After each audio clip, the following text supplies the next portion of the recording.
1. Introduction to Bridge. 1.1 What is Bridge? Bridge is a popular card game that is played with a standard deck of 52 cards.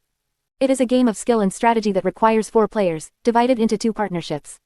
The objective of the game is to score points by winning tricks, which are won by playing the highest ranking card in each trick. Bridge is a trick-taking game, which means that players take turns playing cards and the highest ranking card in each trick wins. The game is played in several rounds, called hands, and the partnership that scores the most points at the end of the hand wins. The game of bridge has a rich history and is believed to have originated in the early 19th century. It has since evolved into a complex and strategic game that is enjoyed by millions of players around the world. Bridge is known for its depth and complexity, requiring players to make decisions based on both their own hand and the information they can gather from their partner's bids and plays. Bridge is often referred to as the king of card games, because of its intellectual challenge and the level of skill required to play at a high level. It is a game that combines elements of logic, deduction, and communication, making it a favorite among those who enjoy mental stimulation and strategic thinking. The game of bridge is played with a standard deck of 52 cards, which is divided into 4 suits: spades, hearts, diamonds, and clubs. Each suit consists of 13 cards, ranked from highest to lowest: ace, king, queen, jack, 10, 9, 8, 7, 6, 5, 4, 3, and 2. The suits are of equal rank, meaning that no suit is more valuable than another. In bridge, the cards are dealt clockwise, with each player receiving 13 cards. The player to the left of the dealer makes the first bid, which is a declaration of the number of tricks they believe their partnership can win. Bidding continues clockwise, with each player having the opportunity to make a higher bid or pass. The objective of bridge is to fulfill the contract, which is the number of tricks that the partnership has bid to win. The partnership that wins the contract must work together to win the specified number of tricks. The player who makes the highest bid becomes the declarer and their partner becomes the dummy, who lays their cards face up on the table for all players to see. Once the contract is determined, the play begins. The player to the left of the declarer leads the first card, and the other players must follow suit if they have a card of the same suit. If a player does not have a card of the led suit, they can play a card from a different suit. The highest ranking card of the led suit wins the trick, and the player who wins the trick leads the next one. Throughout the play, the declarer's objective is to win as many tricks as possible to fulfill the contract. The declarer's partner, the dummy, does not participate in the play but can provide information and assistance to the declarer based on the cards they have laid on the table. The game of bridge is played in several rounds, with each round consisting of multiple hands. After each hand, the players score points based on the number of tricks they have won and whether they have fulfilled the contract. The partnership that scores the most points at the end of the round is the winner. Bridge is a game that requires both technical skill and strategic thinking. It involves analyzing the cards in your hand, making accurate bids, and playing your cards strategically to maximize your chances of winning tricks. It also requires effective communication and partnership cooperation to successfully fulfill the contract. In the following sections, we will explore the deck and card rankings, the objective of bridge, as well as the basic rules and terminology of the game. By understanding these fundamental aspects of bridge, you will be well equipped to begin your journey into the world of this fascinating card game. 1.2 The deck and card rankings.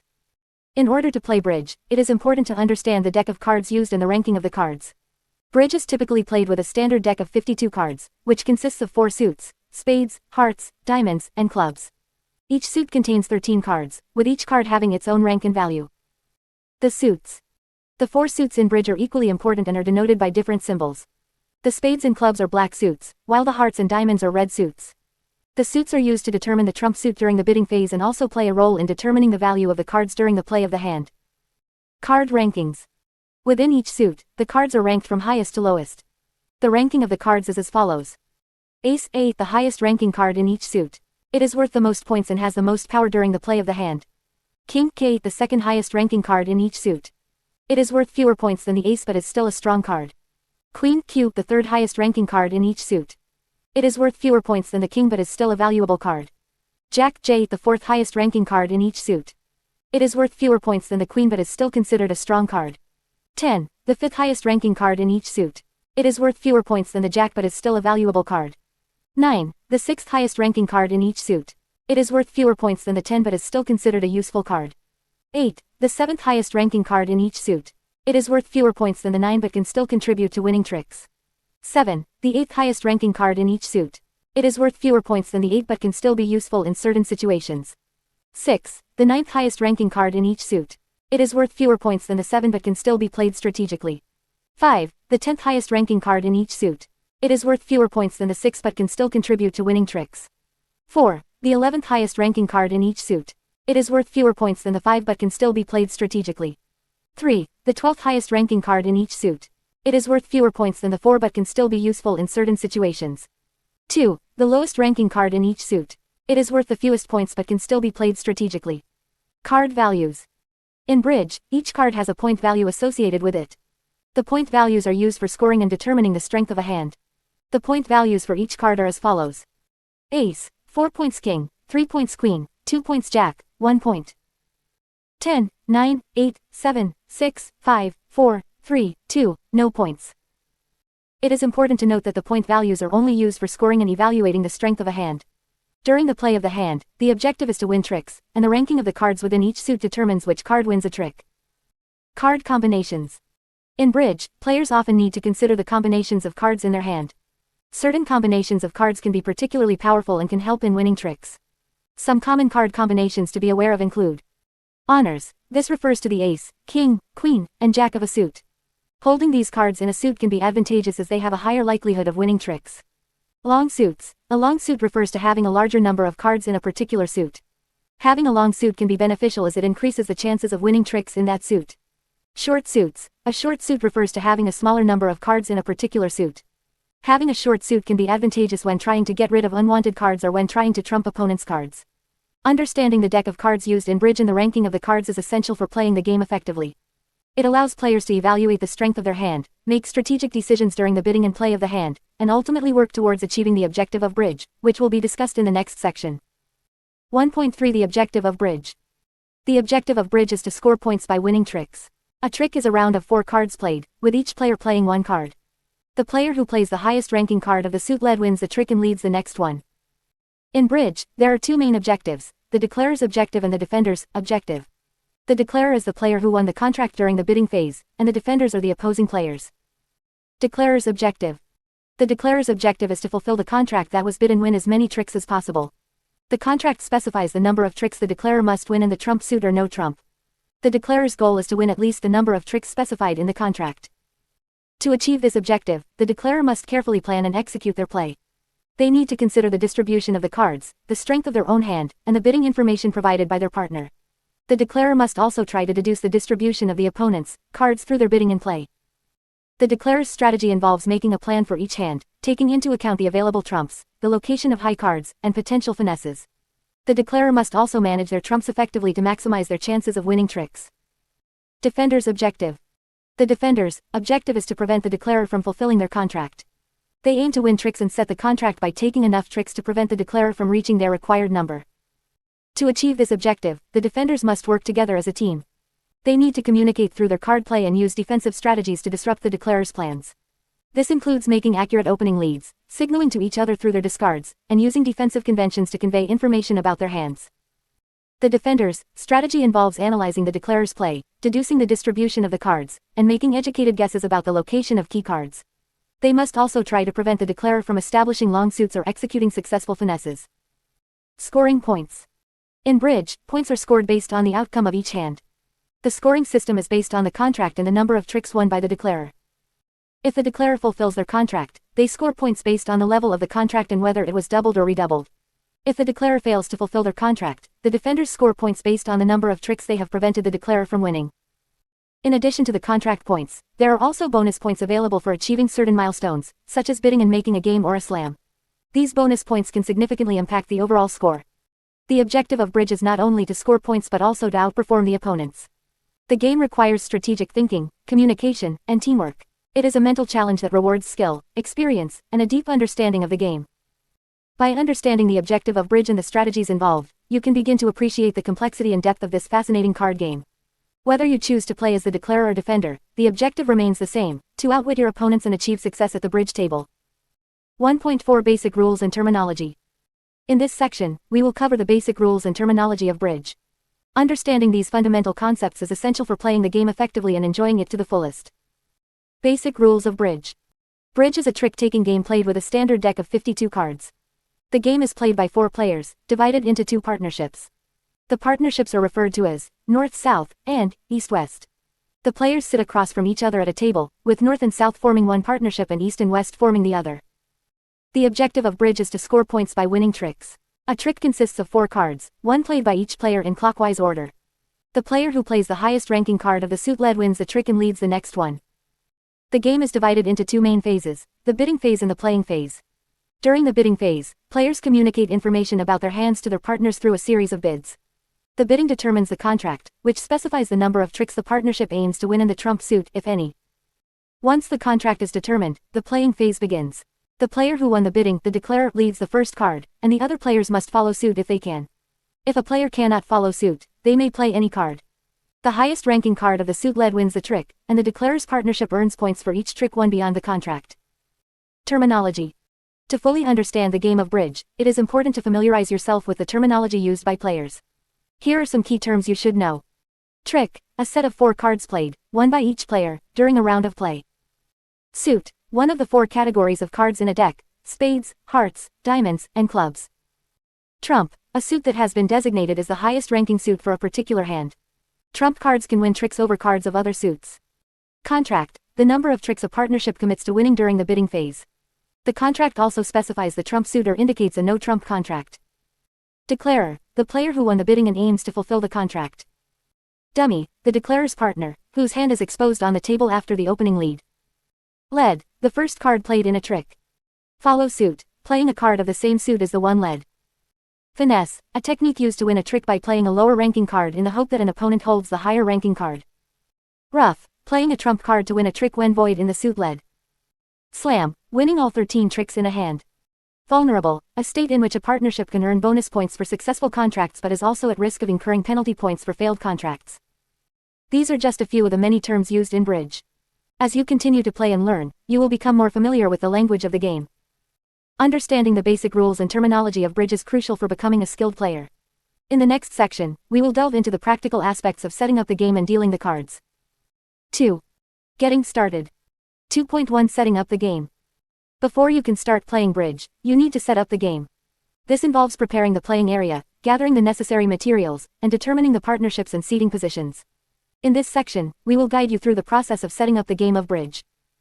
Preparing the playing area. To begin, you will need a flat surface to play on, such as a table. Make sure the table is large enough to accommodate all the players comfortably. It should also be well lit, as visibility is crucial in bridge. Next, you will need a deck of 52 playing cards. Bridge is typically played with a standard deck of cards, which consists of 4 suits: spades, hearts, diamonds, and clubs. Each suit contains 13 cards, ranked from highest to lowest: ace, king, queen, jack, 10, 9, 8, 7, 6, 5, 4, 3, and 2. Determining partnerships and seating positions. Bridge is played with 4 players, divided into 2 partnerships. The players sitting opposite each other are partners. To determine the partnerships and seating positions, you can use a method called cutting the cards. To cut the cards, each player takes a card from the shuffled deck without looking at it. The player with the highest ranking card becomes the dealer. The player to the dealer's left becomes the first bidder, and the other players sit in clockwise order around the table.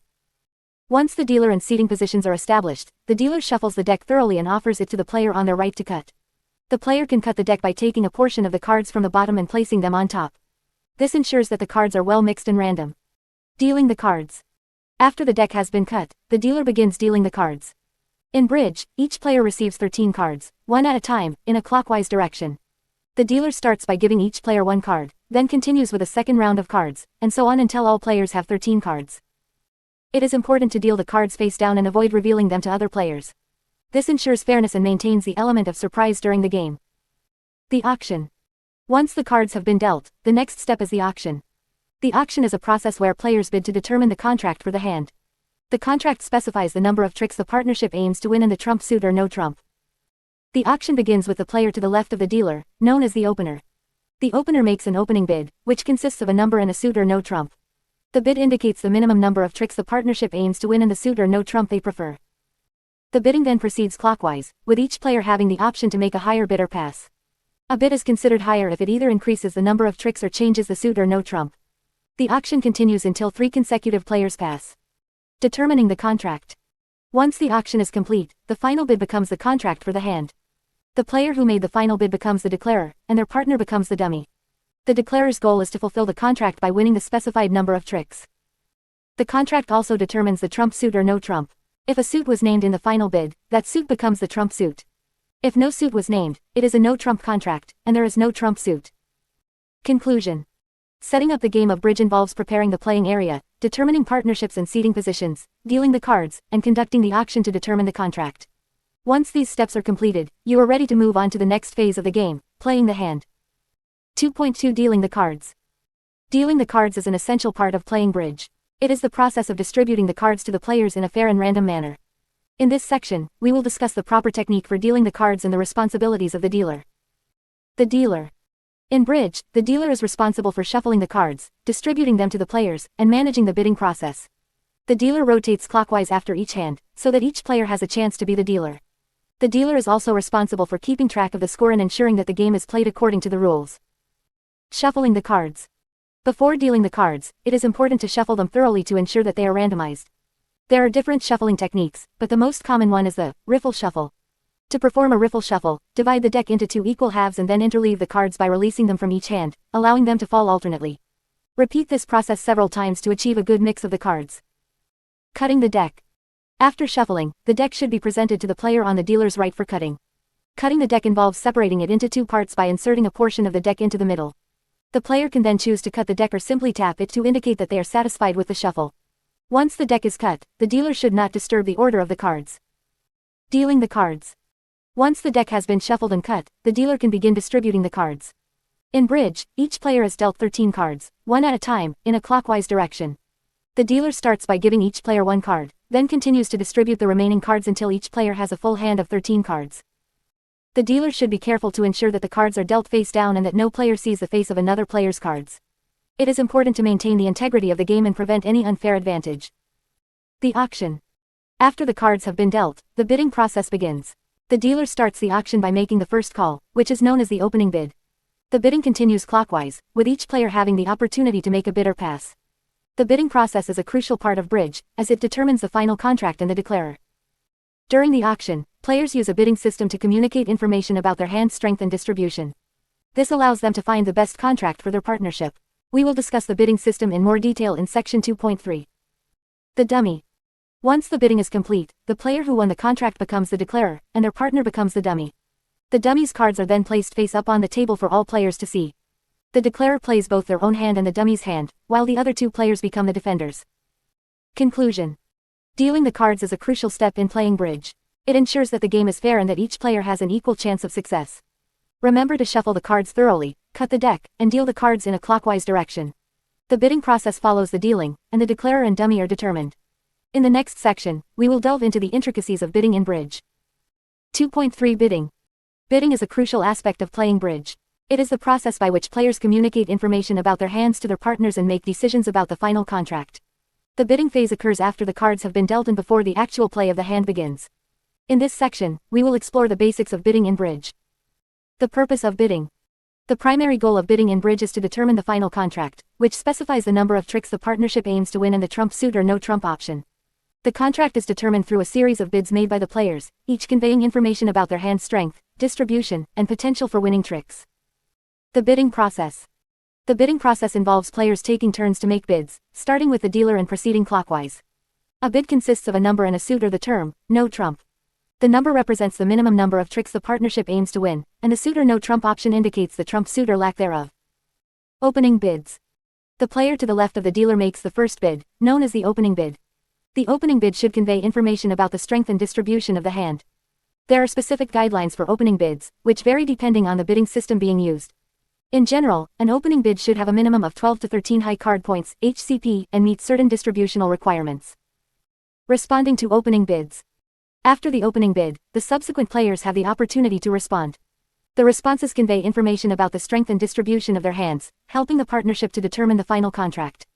The responses can be categorized into 4 main types. Pass. If a player does not have a hand strong enough to make a bid or does not wish to compete further, they can pass. Suit bid. A player can make a bid in a suit higher than the one previously bid, indicating a longer suit or a stronger hand. No trump bid. A player can make a bid of no trump to indicate a balanced hand with stoppers in the opponent's suits and a desire to play without a trump suit. Takeout double. If the opponent makes an opening bid, a player can make a double to indicate strength and a desire to compete for the contract. Competitive bidding. As the bidding progresses, players may engage in competitive bidding to gain information about the opponent's hands and disrupt their bidding process. Competitive bidding involves making bids with the intention of increasing the level or changing the suit of the contract. It can also include making doubles or redoubles to convey specific messages to the opponents.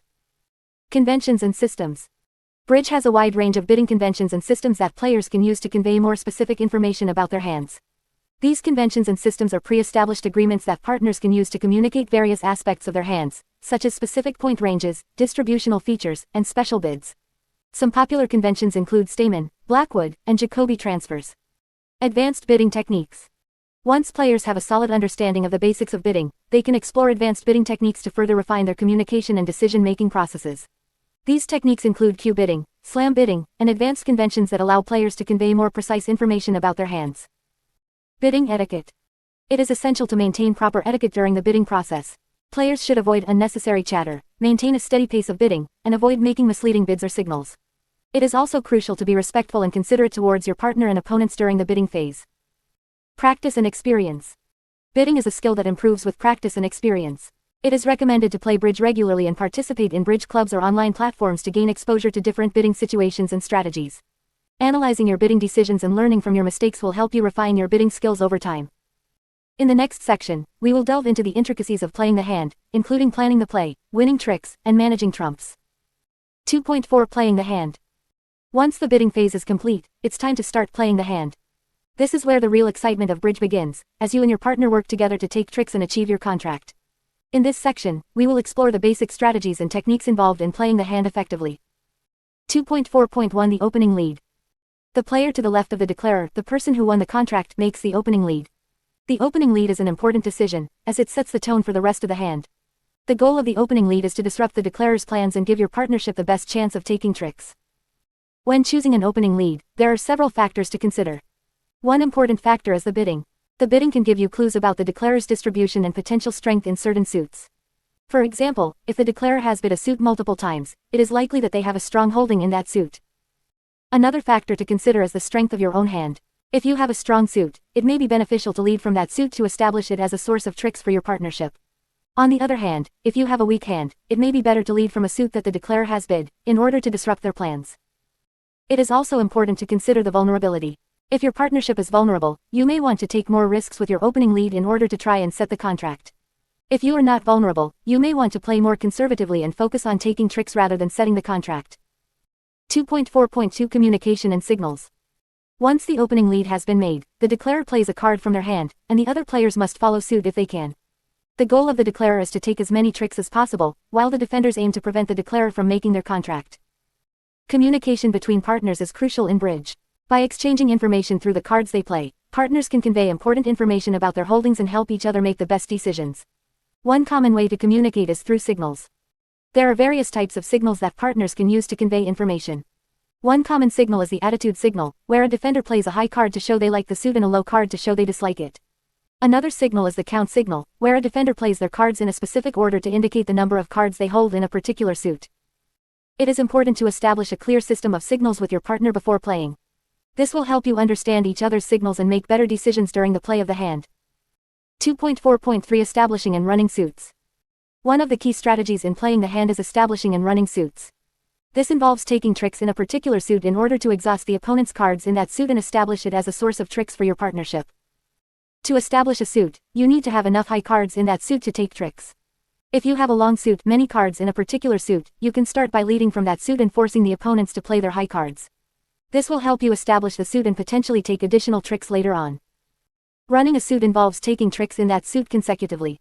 This can be done by leading from the suit and continuing to play cards from that suit as long as you have the highest card remaining. Running a suit can be a powerful strategy, as it forces the opponents to follow suit and potentially exhaust their cards in that suit. 2.4.4 Trump management. Trump cards are a special suit in bridge that can be used to win tricks. Managing your trump cards effectively is crucial in playing the hand successfully. Trumps can be used to take tricks, to rough play a trump card on a trick where you cannot follow suit, or to establish and run a suit. When managing your trump cards, it is important to consider the distribution of the other suits. If the opponents have a long suit that they are likely to establish, it may be beneficial to hold onto your trump cards to use them defensively. On the other hand, if you have a long suit that you want to establish, it may be better to use your trump cards to take control of the hand and prevent the opponents from winning tricks. It is also important to consider the bidding and the information it provides about the distribution of the other player's hands. If the opponents have bid a suit multiple times, it is likely that they have a strong holding in that suit. In this case, it may be wise to hold onto your trump cards to use them defensively against that suit. 2.4.5 Finesses and End Plays.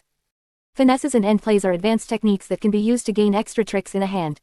A finesse is a technique where you play a lower card from a suit, hoping that the opponent with the higher card will play it and allow you to win the trick with a higher card on a subsequent round. An end play is a technique where you force an opponent to make a specific play that will benefit you. This can be done by leading a suit that the opponent must win and then forcing them to lead a different suit, allowing you to take additional tricks.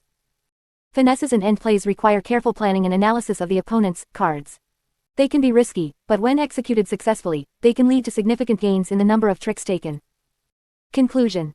Playing the hand in bridge requires a combination of strategy, communication, and careful decision-making. By considering factors such as the opening lead, communication and signals, establishing and running suits, trump management, and advanced techniques like finesses and end plays, you can improve your chances of achieving your contract and winning the hand. Practice and experience will help you develop your skills in playing the hand effectively, so don't be afraid to dive in and start playing. 3. Understanding the bidding system. 3.1 The language of bidding. In the game of bridge, bidding is a crucial aspect that allows players to communicate information about their hands to their partners.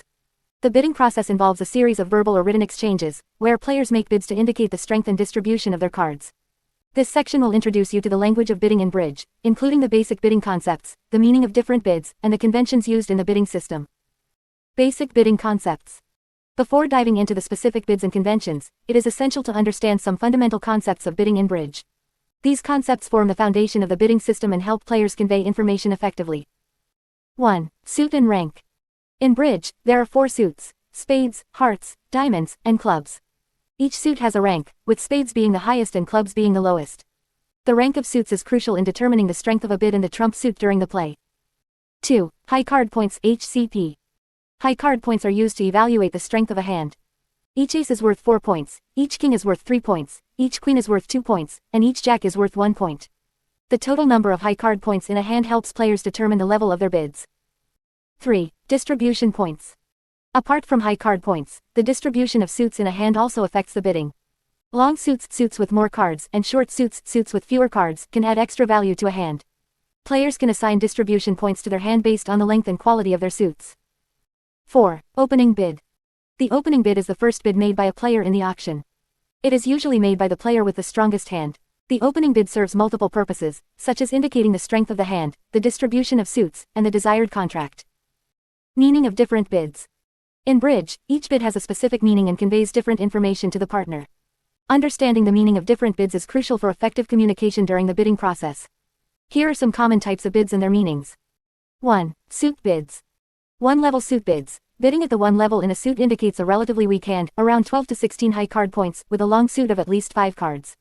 The bid also shows a desire to play in that suit. 2-level suit bids. Bidding at the 2 level in a suit indicates a stronger hand, around 20 plus high card points, with a long suit of at least 6 cards. The bid suggests a desire to play in that suit and potentially explore a slam contract. 3-level suit bids. Bidding at the 3 level in a suit indicates a very strong hand, around 25 plus high card points, with a long suit of at least 7 cards. The bid suggests a desire to play in that suit and potentially explore a grand slam contract. 2. No trump bids. 1 no trump 1 NT. Bidding 1 NT indicates a balanced hand with a specific point range, around 15 to 17 high card points. The bid suggests a desire to play in a no trump contract, where there is no designated trump suit. 2 no trump 2 NT. Bidding 2 NT indicates a balanced hand with a higher point range, around 20 to 21 high card points.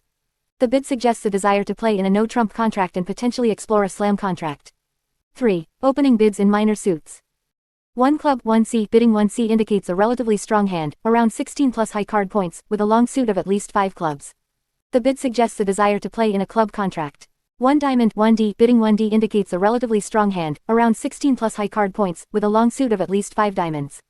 The bid suggests a desire to play in a diamond contract. 4. Opening bids in major suits. 1 heart 1H. Bidding 1H indicates a relatively strong hand, around 13 plus high card points, with a long suit of at least 5 hearts. The bid suggests a desire to play in a heart contract. 1 spade 1S. Bidding 1s indicates a relatively strong hand, around 13 plus high card points, with a long suit of at least 5 spades. The bid suggests a desire to play in a spade contract. Conventions used in bidding. In addition to the basic bids, bridge players often use conventions to convey more specific information about their hands. Conventions are pre-established agreements that allow players to communicate certain hand patterns or strengths. Here are a few commonly used conventions in bridge bidding. 1. Stamen Convention. The stamen convention is used after a 1NT opening bid to inquire about the partner's major suit holdings. It allows the responder to ask the opener if they have a 4-card major suit, hearts or spades. This convention helps in finding the best contract when the partnership has a potential fit in a major suit. 2. Blackwood Convention. The Blackwood Convention is used to inquire about the partner's aces and kings when the partnership is considering bidding a slam contract. It allows the asking player to determine the number of aces or kings held by the partner. This convention helps in evaluating the possibility of bidding a slam contract. 3. Gerber Convention. The Gerber Convention is another convention used to inquire about aces when considering a slam contract. It allows the asking player to determine the number of aces held by the partner. This convention helps in evaluating the possibility of bidding a slam contract. 4. Jacobi Transfer. The Jacobi Transfer Convention is used after a 1NT opening bid to transfer the bidding to a specific suit. It allows the responder to show a 5-card or longer suit in hearts or spades without bidding at the 2 level. This convention helps in finding the best contract when the responder has a potential fit in a major suit. Understanding the language of bidding in bridge is essential for effective communication with your partner. By mastering the basic bidding concepts, understanding the meaning of different bids, and familiarizing yourself with common conventions, you will be able to convey information about your hand accurately and make informed decisions during the bidding process. 3.2 Opening Bids. In the game of bridge, the opening bid is the first bid made by one of the players at the table. It is the starting point of the bidding process and sets the tone for the rest of the auction. The opening bid provides valuable information to your partner about the strength and distribution of your hand, helping them make informed decisions during the bidding. The purpose of opening bids. The primary purpose of an opening bid is to communicate information to your partner. It allows you to describe the strength and distribution of your hand, which helps your partner evaluate the potential of your combined hands. Opening bids also serve as a way to initiate the bidding process and start exploring the best contract for your partnership. Types of opening bids. There are several types of opening bids in bridge, each conveying different information about your hand. The most common types of opening bids are natural opening bids. These bids indicate a specific suit and a certain range of high card points, HCP. Natural opening bids are used to describe a balanced hand or a hand with a long suit. Strong opening bids. Strong opening bids are used to show a hand with a high point count, typically 16 or more HCP. These bids are often used to initiate a forcing auction and convey the strength of your hand to your partner. Preemptive opening bids. Preemptive opening bids are made with weak hands that have a long suit and a low point count. The purpose of these bids is to disrupt the opponent's bidding and make it difficult for them to find their best contract. Artificial opening bids. Artificial opening bids are used to convey specific information about your hand that may not be easily described with natural bids. These bids are typically part of a convention or system that you and your partner have agreed upon. Natural opening bids. Natural opening bids are the most common type of opening bids in bridge. They provide information about the suit you are bidding and the approximate strength of your hand. Natural opening bids can be made with balanced hands or hands with a long suit. Opening bids with balanced hands. With a balanced hand, you have a relatively even distribution of cards across the 4 suits. The most common natural opening bids with balanced hands are 1NT. This bid indicates a balanced hand with 15 to 17 high card points and no 5-card major suit. It is a strong bid that shows a stopper in all 4 suits and is often used as an opening bid when the hand does not meet the requirements for a strong opening bid. 1 of a major. If you have a balanced hand with a 5-card or longer major suit, you can open with one of that suit. This bid shows a range of high card points, typically 12 to 21 HCP, depending on the vulnerability and the strength of the suit. 1 of a minor. Similar to opening with a major suit, you can also open with one of a minor suit if you have a balanced hand with a 5-card or longer minor suit. The range of high card points for this bid is typically 12 to 21 HCP. Opening bids with hands with a long suit. If you have a hand with a long suit, you can open with that suit to show your partner the strength and length of that suit. The most common natural opening bids with hands with a long suit are 1 of a major. If you have a hand with a 6-card or longer major suit, you can open with one of that suit. This bid shows a range of high card points, typically 12 to 21 HCP, depending on the vulnerability and the strength of the suit. 1 of a minor. Similar to opening with a major suit, you can also open with one of a minor suit if you have a hand with a 6-card or longer minor suit. The range of high card points for this bid is typically 12 to 21 HCP. Strong opening bids. Strong opening bids are used to show a hand with a high point count, typically 16 or more HCP. These bids are often used to initiate a forcing auction and convey the strength of your hand to your partner. Strong opening bids can be made with both balanced and unbalanced hands. Strong opening bids with balanced hands. With a balanced hand and a high point count, you can make a strong opening bid to convey the strength of your hand to your partner. The most common strong opening bids with balanced hands are 2NT. This bid, also known as a strong 2NT, shows a balanced hand with 20 to 21 high card points. It is a forcing bid that asks your partner to provide more information about their hand. 2 of a major. If you have a balanced hand with a 5-card or longer major suit and a high point count, you can open with 2 of that suit. This bid shows a range of high card points, typically 22 plus HCP, depending on the vulnerability and the strength of the suit. Strong opening bids with unbalanced hands. With an unbalanced hand and a high point count, you can make a strong opening bid to convey the strength and distribution of your hand to your partner. The most common strong opening bids with unbalanced hands are 1 of a major. If you have a hand with a strong 5-card or longer major suit and a high point count, you can open with 1 of that suit. This bid shows a range of high card points, typically 16 plus HCP, depending on the vulnerability and the strength of the suit. 2 of a major. Similar to opening with 1 of a major suit, you can also open with 2 of a major suit if you have a hand with a strong 6-card or longer major suit and a high point count. The range of high card points for this bid is typically 16 plus HCP. Preemptive opening bids. Preemptive opening bids are made with weak hands that have a long suit and a low point count. The purpose of these bids is to disrupt the opponent's bidding and make it difficult for them to find their best contract. Preemptive opening bids are typically made at the 3 or 4 level, depending on the vulnerability and the strength of the suit. Weak 2 bids. The most common preemptive opening bids are the weak 2 bids. These bids are made with a 6-card or longer suit and a weak hand, typically 5 to 10 high card points. The weak 2 bids are as follows. 2 heart or 2 spade suit. These bids show a weak hand with a 6-card or longer heart or spade suit, respectively. The purpose of these bids is to preempt the opponents and make it difficult for them to find their best contract. 2 diamond suit or 2 club suit. These bids show a weak hand with a 6-card or longer diamond or club suit, respectively. Similar to the weak 2 bids in hearts and spades, these bids aim to disrupt the opponent's bidding. Artificial opening bids. Artificial opening bids are used to convey specific information about your hand that may not be easily described with natural bids. These bids are typically part of a convention or system that you and your partner have agreed upon. Some common artificial opening bids include 1. NT forcing. This bid shows a balanced hand with a specific point range, typically 12 to 14 HCP, and is forcing to game. It is used to start a specific bidding sequence and gather more information about your partner's hand. 2. Club suit. The 2 club suit opening bid, also known as the strong club, is an artificial bid that shows a strong hand with a specific point range, typically 16 plus HCP. It is a forcing bid that asks your partner to provide more information about their hand. 2. Diamond suit. The 2 diamond suit opening bid, also known as the strong diamond, is an artificial bid that shows a strong hand with a specific point range, typically 16 plus HCP. It is a forcing bid that asks your partner to provide more information about their hand. Conclusion. Opening bids are crucial in bridge as they provide valuable information to your partner about the strength and distribution of your hand.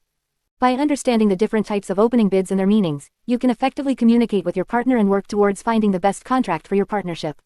Remember to practice and study opening bids to improve your bidding skills and enhance your overall bridge game. 3.3 Responses to opening bids. Once the opening bid has been made by one of the players, the partner of the opener has the opportunity to respond. The response to an opening bid is an important part of the bidding process in bridge, as it helps both partners to communicate and exchange information about their hands. In this section, we will explore the various types of responses to opening bids and the meaning behind them. 3.3.1 Limit bids. One common type of response to an opening bid is a limit bid.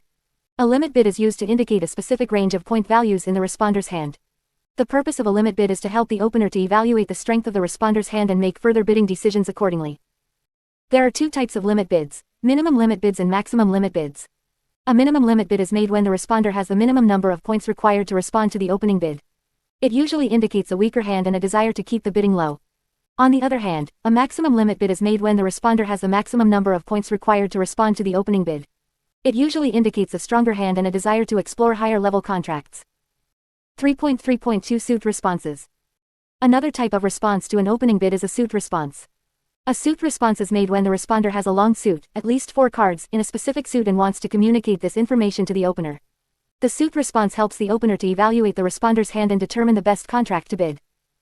There are different types of suit responses, depending on the level of the bid and the suit being bid. A simple suit response is made at the lowest level possible, usually at the 1 level, and indicates a weak hand with a long suit. It is a way for the responder to show support for the opener's suit and encourage further bidding. A jump suit response is made at a higher level, usually at the 2 level or higher, and indicates a stronger hand with a long suit. It is a way for the responder to show a good suit and potential for game or slam contracts. A jump shift response is made when the responder has a long suit in a different suit than the opener's suit and wants to show both suits. It is a strong bid that indicates a desire to explore higher level contracts. 3.3.3 No trump responses. In addition to suit responses, a responder can also make a no trump response to an opening bid. A no trump response indicates a balanced hand with strength distributed evenly among the suits. It is a way for the responder to show a preference for playing in a no trump contract rather than a suit contract. There are different types of no-trump responses, depending on the level of the bid and the strength of the responder's hand. A simple no-trump response is made at the lowest level possible, usually at the 1 level, and indicates a minimum hand with a balanced distribution of points. It is a way for the responder to show a stopper in the opponent's suit and encourage further bidding. A jump no-trump response is made at a higher level, usually at the 2 level or higher, and indicates a stronger hand with a balanced distribution of points. It is a way for the responder to show a good stopper in the opponent's suit and potential for game or slam contracts. 3.3.4 Q bids. Q bids are another type of response to an opening bid and are used to convey specific information about the responder's hand. A Q bid is made when the responder wants to show a control, an ace or a void, in a specific suit. It is a way for the responder to communicate with the opener and help them make further bidding decisions. There are different types of Q bids, depending on the level of the bid and the suit being bid. A simple Q bid is made at the lowest level possible, usually at the 1 level, and indicates a control in the suit being bid. It is a way for the responder to show a good suit and encourage further bidding. A jump Q bid is made at a higher level, usually at the 2 level or higher, and indicates a strong control in the suit being bid. It is a way for the responder to show a good suit and potential for game or slam contracts. 3.3.5 Other responses. Apart from the aforementioned responses, there are a few other types of responses to opening bids that are worth mentioning. These include Stamen, a convention used after a 1NT opening bid to ask the opener if they have a 4-card major suit. Jacoby transfer, a convention used after a 1NT opening bid to transfer the opener's bid to a specific suit. Negative double, a bid made by the responder after an opponent's opening bid to show strength and a desire to compete in the auction. Preemptive bid, a bid made by the responder at a high level to disrupt the opponent's bidding and make it difficult for them to find their best contract. These responses, along with the ones mentioned earlier, provide a wide range of tools for the responder to communicate with the opener and help them find the best contract for their partnership. In the next section, we will explore competitive bidding, which involves bidding after the opponents have made an opening bid. Competitive bidding adds another layer of complexity to the game and requires strategic thinking and careful decision-making. 3.4 Competitive bidding. In the previous sections, we discussed the basics of bidding in bridge, including opening bids and responses. Now, we will delve into the world of competitive bidding. Competitive bidding occurs when both partnerships are actively bidding for the contract, trying to outbid each other. This adds an extra layer of complexity to the game and requires strategic thinking and careful planning. Understanding competitive bidding. Competitive bidding can occur at any point during the auction, but it is most common after an opening bid has been made. When the opponents make an opening bid, it is your partnership's opportunity to compete for the contract. The goal of competitive bidding is to disrupt the opponent's communication and find the best contract for your partnership. Overcalls. One common form of competitive bidding is the overcall. An overcall is a bid made by the non-opening side after the opponents have made an opening bid. The purpose of an overcall is to show a strong hand and disrupt the opponent's bidding. Overcalls can be made at different levels, depending on the strength of your hand and the bidding system you are using. When making an overcall, it is important to consider the level of the bid and the suit you are bidding. A higher level overcall indicates a stronger hand, while a lower level overcall indicates a weaker hand. The suit you choose to overcall should be a long suit, preferably with good honors and a solid suit. Takeout doubles. Another form of competitive bidding is the takeout double. A takeout double is a bid made by the non-opening side after the opponents have made an opening bid. The purpose of a takeout double is to show a strong hand with support for the unbid suits. By making a takeout double, you are inviting your partner to bid their longest suit. When making a takeout double, it is important to have a balanced hand or a hand with shortness in the opponent's suit. The double should be made at the lowest possible level, indicating a wide range of hands. After the takeout double, your partner can either pass, bid a suit, or bid no trump, depending on their hand. Preemptive bids. Preemptive bids are aggressive bids made by the opening side with a weak hand but a long suit. The purpose of a preemptive bid is to disrupt the opponent's bidding and make it difficult for them to find their best contract. Preemptive bids are typically made at a high level, sacrificing accuracy for the element of surprise. When making a preemptive bid, it is important to have a long suit with good distribution and few high card points. The bid should be made at a level that makes it challenging for the opponents to bid comfortably. However, it is crucial to be cautious with preemptive bids, as they can backfire if the opponents have a strong hand and can double for penalties. Competitive bidding strategies. When engaging in competitive bidding, it is essential to have a clear strategy in mind. Here are some strategies to consider. Interference. The goal of competitive bidding is to interfere with the opponent's communication.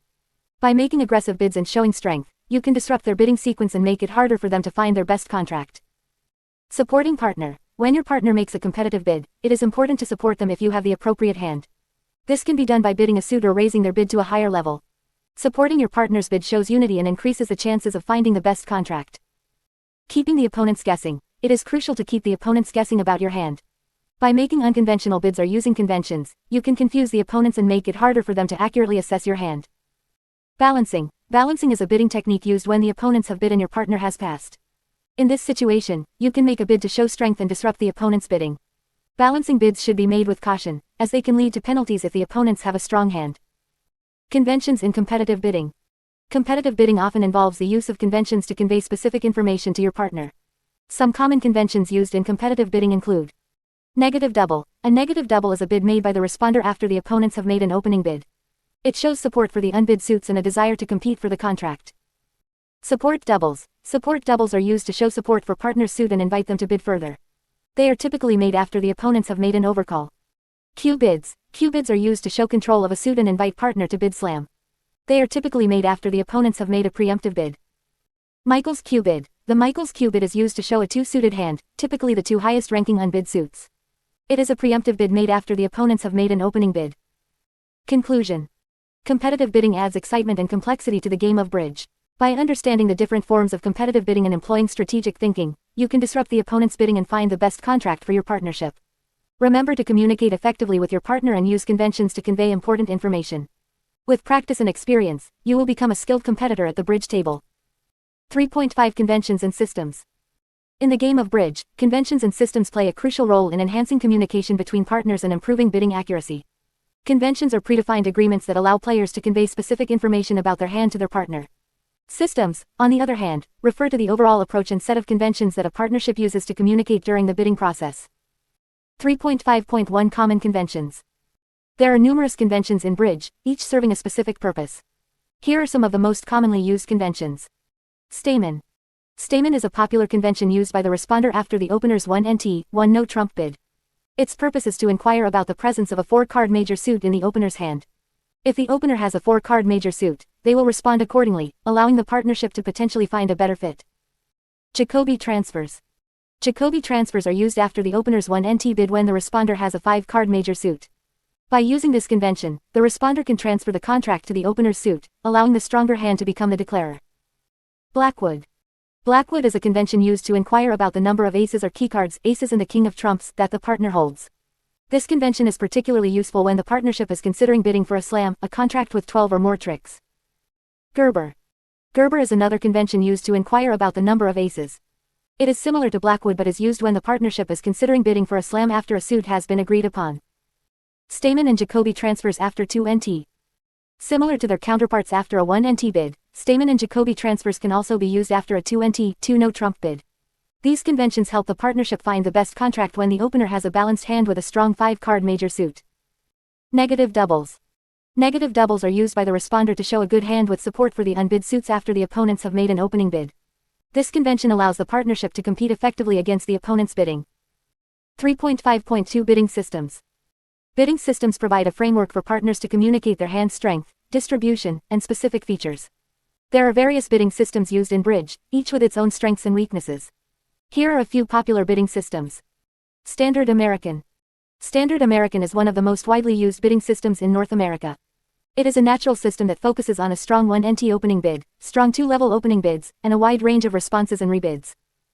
A call. A call is a popular bidding system used in the United Kingdom and other parts of the world. It emphasizes a strong 1-NT opening bid, weak 2-level opening bids, and a limited range of responses and rebids. Precision. Precision is a highly detailed and complex bidding system that focuses on accurate hand evaluation and precise communication between partners. It utilizes a strong 1-NT opening bid, artificial 2-level opening bids, and a wide range of conventions and responses. 2/1 Game Force. 2/1 Game Force, 2/1 GF, is a modern bidding system that emphasizes game forcing bids at the 2-level. It allows the partnership to explore game contracts more efficiently and provides a solid foundation for slam bidding. 3.5.3 Developing your conventions and systems. When it comes to conventions and systems, it is important to find a balance between simplicity and effectiveness. As a partnership, you should discuss and agree upon the conventions and bidding system that best suits your playing style and level of experience. Start by learning and mastering a few basic conventions that are widely used and provide significant benefits, such as Stamen, Jacoby transfers, and Blackwood. As you become more comfortable with these conventions, you can gradually introduce additional ones into your system. It is also essential to practice and reinforce your conventions and systems through regular play and discussion with your partner. Analyze your bidding sequences and evaluate their effectiveness in finding the best contract. Make adjustments and refinements as needed to improve your communication and bidding accuracy. Remember that conventions and systems are tools to enhance your partnership's bidding and communication. They should not be relied upon blindly but used judiciously based on the specific circumstances of each hand. Flexibility and adaptability are key to successful bridge play. By incorporating conventions and systems into your bidding repertoire, you will be able to convey more precise information to your partner, increase your bidding accuracy, and ultimately improve your overall performance at the bridge table. 3.6 Advanced Bidding Techniques. In the previous sections, we covered the basics of bidding in bridge, including opening bids, responses, competitive bidding, and conventions. Now, it's time to delve into more advanced bidding techniques that will help you take your game to the next level. These techniques require a deeper understanding of the game and a willingness to think strategically. Let's explore some of these techniques. 3.6.1 Slam Bidding. Slam bidding is an exciting aspect of bridge that involves bidding for the highest possible contract. It requires a strong partnership and excellent communication skills. Slam bidding is all about assessing the combined strength of your hands and determining if you have enough points to bid for a slam contract, 12 or more tricks. To start slam bidding, you and your partner need to establish a strong foundation of communication. This can be achieved through conventions such as Blackwood, Gerber, or Roman key card Blackwood.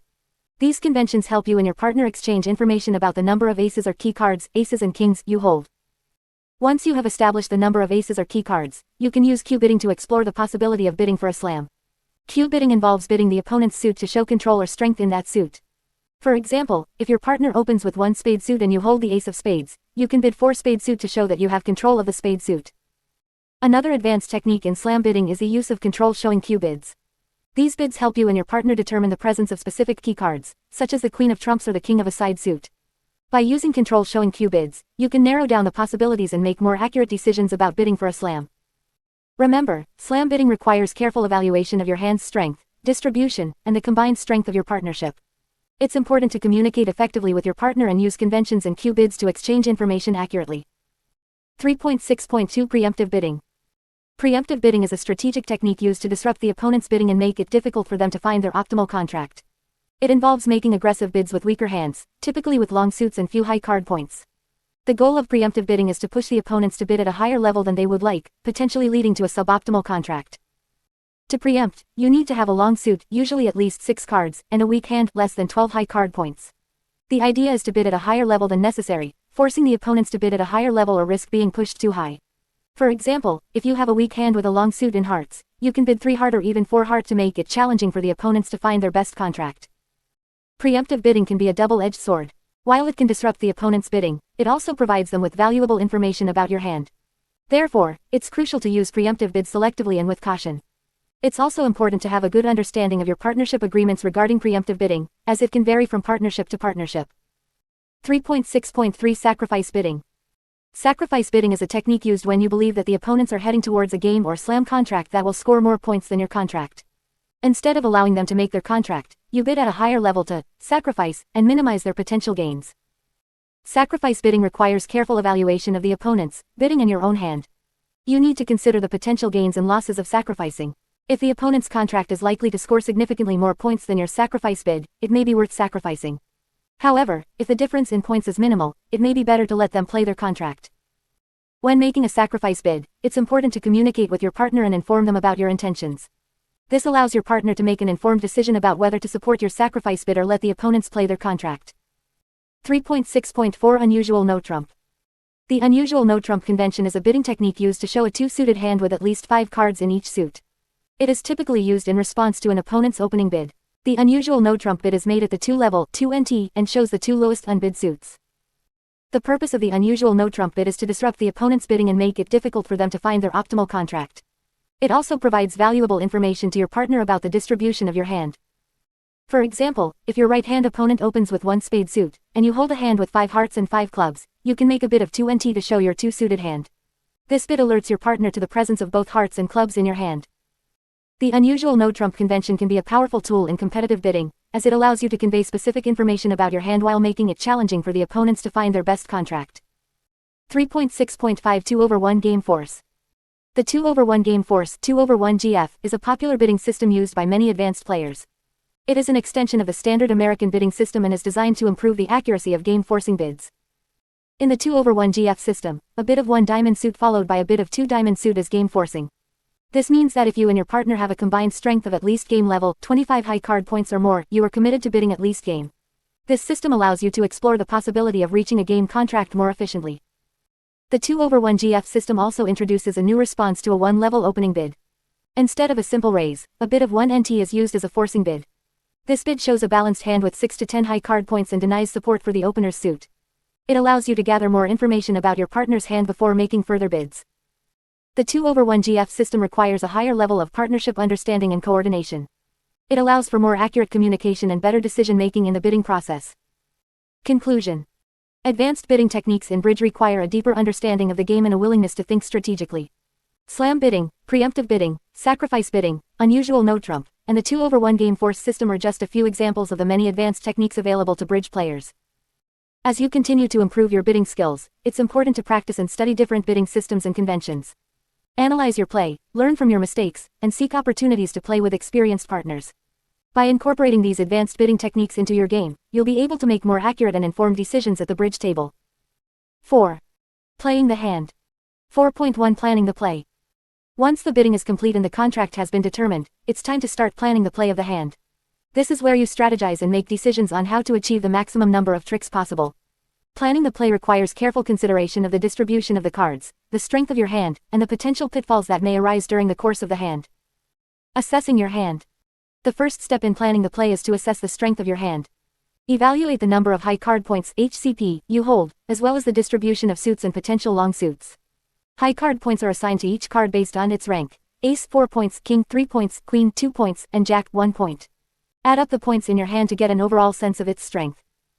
Next, consider the distribution of suits in your hand. A balanced hand has a relatively even distribution of cards across the 4 suits, while an unbalanced hand may have a longer suit or 2. A long suit is a suit with more than 4 cards, and it can be a valuable asset in taking extra tricks. Counting winners and losers. Once you have assessed the strength of your hand, the next step is to count the potential winners and losers. Winners are the cards in your hand that are likely to take tricks, while losers are the cards that are likely to be captured by the opponents. By counting winners and losers, you can determine the best line of play to maximize your chances of success. Start by identifying the suit in which you have the most cards. This is often referred to as your long suit. Count the number of winners in this suit, considering both high card points and potential length. For example, if you have a long suit with 3 high card honors Ace, King, Queen, you can count those as 3 potential winners. Next, assess the other suits in your hand. Determine the number of winners and losers in each suit, taking into account the strength of your cards and the potential for establishing long suits. Remember that establishing a long suit requires the cooperation of your partner, who may need to lead that suit multiple times for you to take full advantage of it. Developing a plan. Based on your assessment of the strength of your hand and the potential winners and losers, you can now develop a plan for the play of the hand. Consider the following strategies. Establishing long suits. If you have a long suit with potential winners, focus on establishing that suit by leading it multiple times. This will force the opponents to use their high cards to capture your winners, potentially promoting other cards in the process. Eliminating losers. Identify the suits in which you have losers and try to eliminate them as quickly as possible. This can be done by trumping losers in a side suit or by discarding them on winners in other suits. Taking finesses. A finesse is a technique used to capture an opponent's high card by playing a lower card from your hand. If you have a suit with missing high cards, consider taking a finesse to potentially win additional tricks. Managing trumps. If you are in a trump contract, carefully manage your trumps to ensure you have enough to control the play. Avoid using trumps too early unless necessary, as this may leave you vulnerable to opponents' high cards. Keeping communication. Maintain communication with your partner throughout the hand. This involves playing cards in a way that allows your partner to understand the distribution of suits and potential winners in your hand. Remember that the plan you develop may need to be adjusted as the hand progresses. Pay attention to the cards played by the opponents and adapt your strategy accordingly. Good communication with your partner is essential in executing your plan effectively. Example hand. To illustrate the process of planning the play, let's consider an example hand.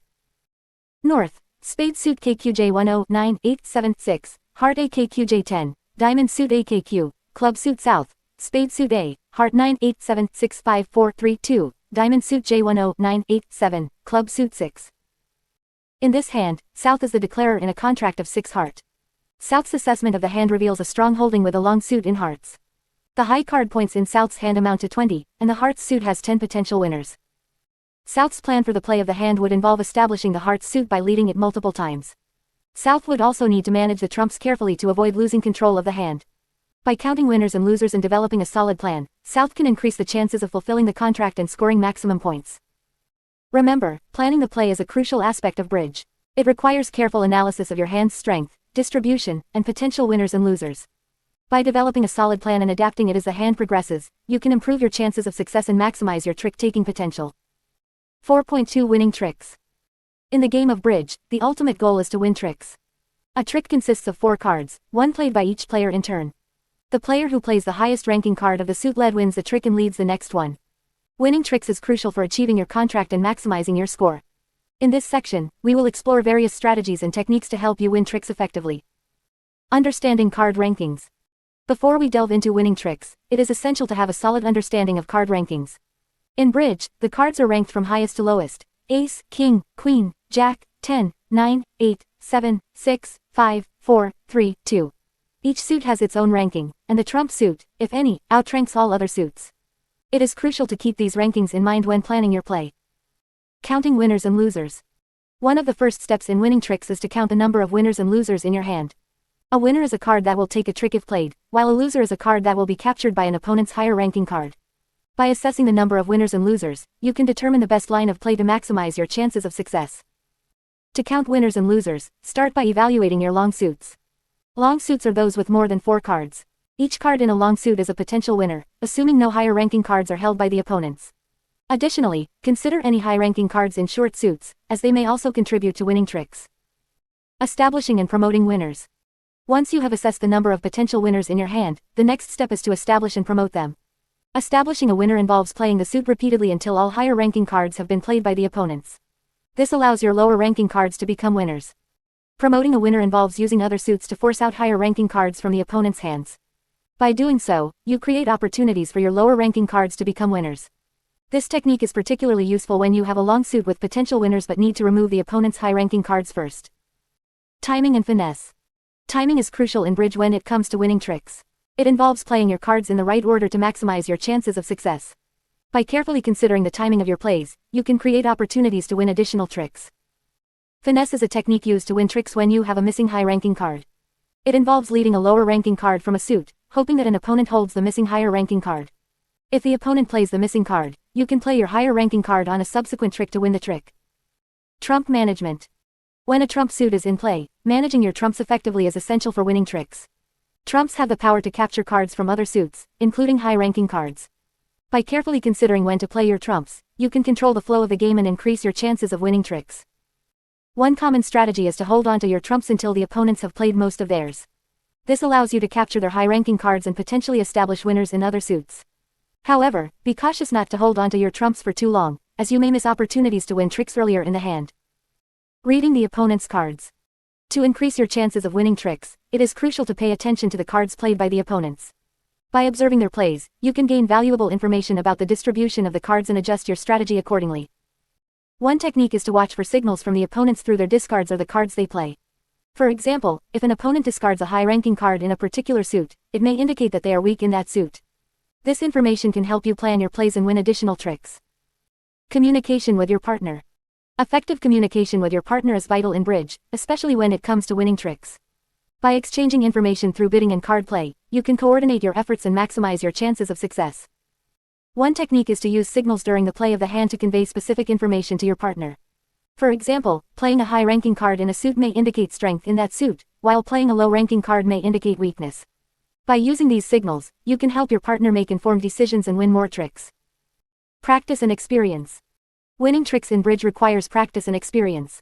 The more you play and analyze your play, the better you will become at assessing the number of winners and losers in your hand, establishing and promoting winners, and timing your plays effectively. Take the time to review and analyze your past games. Look for patterns and identify areas where you can improve your play.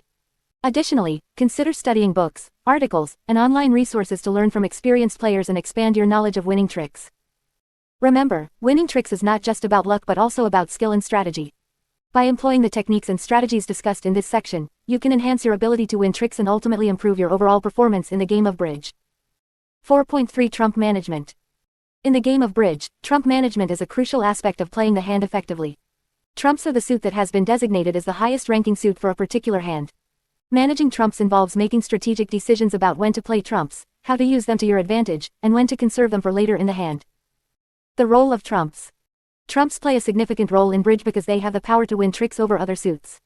When a player leads a trump, it forces other players to follow suit if they have any trumps in their hand. If a player does not have any trumps, they can play any card from another suit. The player who plays the highest ranking trump wins the trick. The primary purpose of using trumps is to gain control over the hand. By playing trumps strategically, you can prevent your opponents from winning tricks with their high-ranking cards. Trumps can also be used to establish long suits, protect weaker suits, or promote the strength of your hand. Assessing trump strength. Before deciding how to manage your trumps, it is essential to assess the strength of your trump suit. The strength of a trump suit depends on several factors, including the number of trumps you hold, the distribution of trumps among the other players, and the overall strength of your hand. If you have a long and strong trump suit, it may be advantageous to play trumps early in the hand to establish control and prevent your opponents from winning tricks with their high-ranking cards. However, if your trump suit is short or weak, it may be wiser to delay playing trumps and focus on establishing tricks in other suits first. Establishing long suits. One effective strategy in trump management is to establish long suits. A long suit is a suit in which you hold several cards, allowing you to play multiple cards from that suit in consecutive tricks. By establishing a long suit, you can force your opponents to use their trumps to win tricks, thereby depleting their trump resources. To establish a long suit, you need to identify the suit with the most cards in your hand and start playing cards from that suit early in the hand. By doing so, you force your opponents to either follow suit or play trumps to win the trick. If they play trumps, it reduces the number of trumps they have available for later in the hand. Protecting weak suits. Another aspect of trump management is protecting weak suits. If you have a suit in which you hold only a few cards, it is vulnerable to being trumped by your opponents. To protect these weak suits, you can use your trumps strategically. When you notice that your opponents are leading a suit in which you are weak, you can play a trump to win the trick instead of following suit. By doing so, you prevent your opponents from trumping your weak suit and potentially winning additional tricks. This strategy is particularly useful when you have a shortage of cards in a particular suit. Promoting trump strength. In some situations, it may be beneficial to promote the strength of your trump suit. Promoting trump strength involves forcing your opponents to play their trumps early in the hand, thereby depleting their resources while preserving your own trumps for later. To promote trump strength, you can lead a suit in which you have a strong holding, forcing your opponents to play their trumps to win the trick. By doing so, you gain control over the hand and limit your opponent's ability to win tricks with their high-ranking cards. This strategy is particularly effective when you have a long and strong trump suit. Trump management in different contract types. The approach to trump management can vary depending on the contract type in bridge. In a no-trump contract, where there is no designated trump suit, the focus is on establishing long suits and promoting strength in other suits. Trumps are not used to win tricks but rather to prevent opponents from establishing tricks in their suits. In a trump contract, the management of trumps becomes even more critical. The primary objective is to establish control over the hand by using trumps strategically. The timing of playing trumps, the order in which they are played, and the consideration of opponents' trump holdings are all crucial factors in successful trump management. Conclusion. Trump management is a vital skill in bridge that requires careful consideration and strategic thinking. By assessing the strength of your trump suit, establishing long suits, protecting weak suits, and promoting trump strength, you can gain control over the hand and increase your chances of success. Understanding when to play trumps and when to conserve them is key to becoming a skilled bridge player. Practice and experience will help you develop your trump management skills and improve your overall performance in the game. 4.4 Finesses and End Plays. In the game of bridge, finesse and end play are two important techniques that can greatly enhance your chances of winning tricks. These techniques involve strategic plays that can help you overcome unfavorable distributions of cards and maximize your potential to take tricks. Finesses. A finesse is a technique used to win a trick with a lower ranking card when you have a missing higher ranking card. The finesse is based on the principle of playing a card from a long suit, hoping that one of the opponents holds the missing higher ranking card. To execute a finesse, you need to have a long suit, at least 5 cards, and a missing honor card, such as the queen, king, or ace. The finesse is typically attempted by leading a low card from the long suit towards the missing honor card. If the opponent with the missing honor card plays a lower card, you can play your higher ranking card and win the trick. It's important to note that finesse is not always successful. The success of a finesse depends on the distribution of the cards among the players. If the missing honor card is in the opponent's hand, and they play a higher card, your finesse will fail, and you will lose the trick. To increase the chances of a successful finesse, it's crucial to gather information about the distribution of the cards through bidding and play. Observing the cards played by the opponents and analyzing their bidding can provide valuable clues about the location of the missing honor cards. End plays. An end play is a technique used to force an opponent to make a disadvantageous play, allowing you to win additional tricks. End plays are often employed when you have a strong holding in a suit and can force an opponent to lead into your strong suit. To execute an end play, you need to have control of the hand and be able to force an opponent to lead a specific suit. This can be achieved by setting up a long suit or by establishing a winning trick in another suit. Once you have control of the hand, you can play a series of cards that will force the opponent to make a difficult decision. For example, if you have the ace and king of a suit and the opponent has the queen, you can play the king, forcing the opponent to either play the queen and give you a trick or play a lower card, allowing you to win the trick with the ace on the next play. End plays are particularly effective when you can force an opponent to lead into your strong suit, allowing you to win multiple tricks in that suit. This technique requires careful planning and anticipation of the opponent's possible plays. Combining finesses and end plays. Finesses and end plays can be used in combination to maximize your chances of success. By setting up a long suit and executing a finesse, you can force an opponent to make a difficult decision and potentially win additional tricks through an end play. For example, suppose you have a long suit with the queen and jack, and the opponent has the king. By leading a low card from the suit and executing a finesse, you can force the opponent to play the king. If you have control of the hand, you can then play a series of cards that will force the opponent to lead into your strong suit, allowing you to win additional tricks. It's important to remember that finesse and end play techniques require careful planning and analysis of the cards in play. They are not guaranteed to succeed, but when used strategically, they can significantly improve your chances of winning tricks and ultimately the game. Practice and experience. Mastering finesse and end play techniques requires practice and experience. As you play more bridge games and encounter different card distributions, you will develop a better understanding of when and how to employ these techniques effectively. Analyzing the play of experienced players and studying bridge resources can also help you improve your finesse and end play skills. By observing how experts use finesse and end play techniques in real games, you can gain valuable insights and incorporate these strategies into your own play. Remember, finesse and end play are advanced techniques that may not be suitable for beginners. It's important to have a solid understanding of the basic rules and strategies of bridge before attempting to incorporate finesse and end play into your game. In the next section, we will explore defensive strategies in bridge and how to effectively defend against your opponents. 5. Defending against the opponents. 5.1 Defensive strategies. In the game of bridge, defense plays a crucial role in preventing the opponents from achieving their desired contract. While the declarer and their partner focus on making their contract, the defenders aim to take as many tricks as possible to defeat the contract. This section will explore various defensive strategies that can help you become a formidable defender in bridge.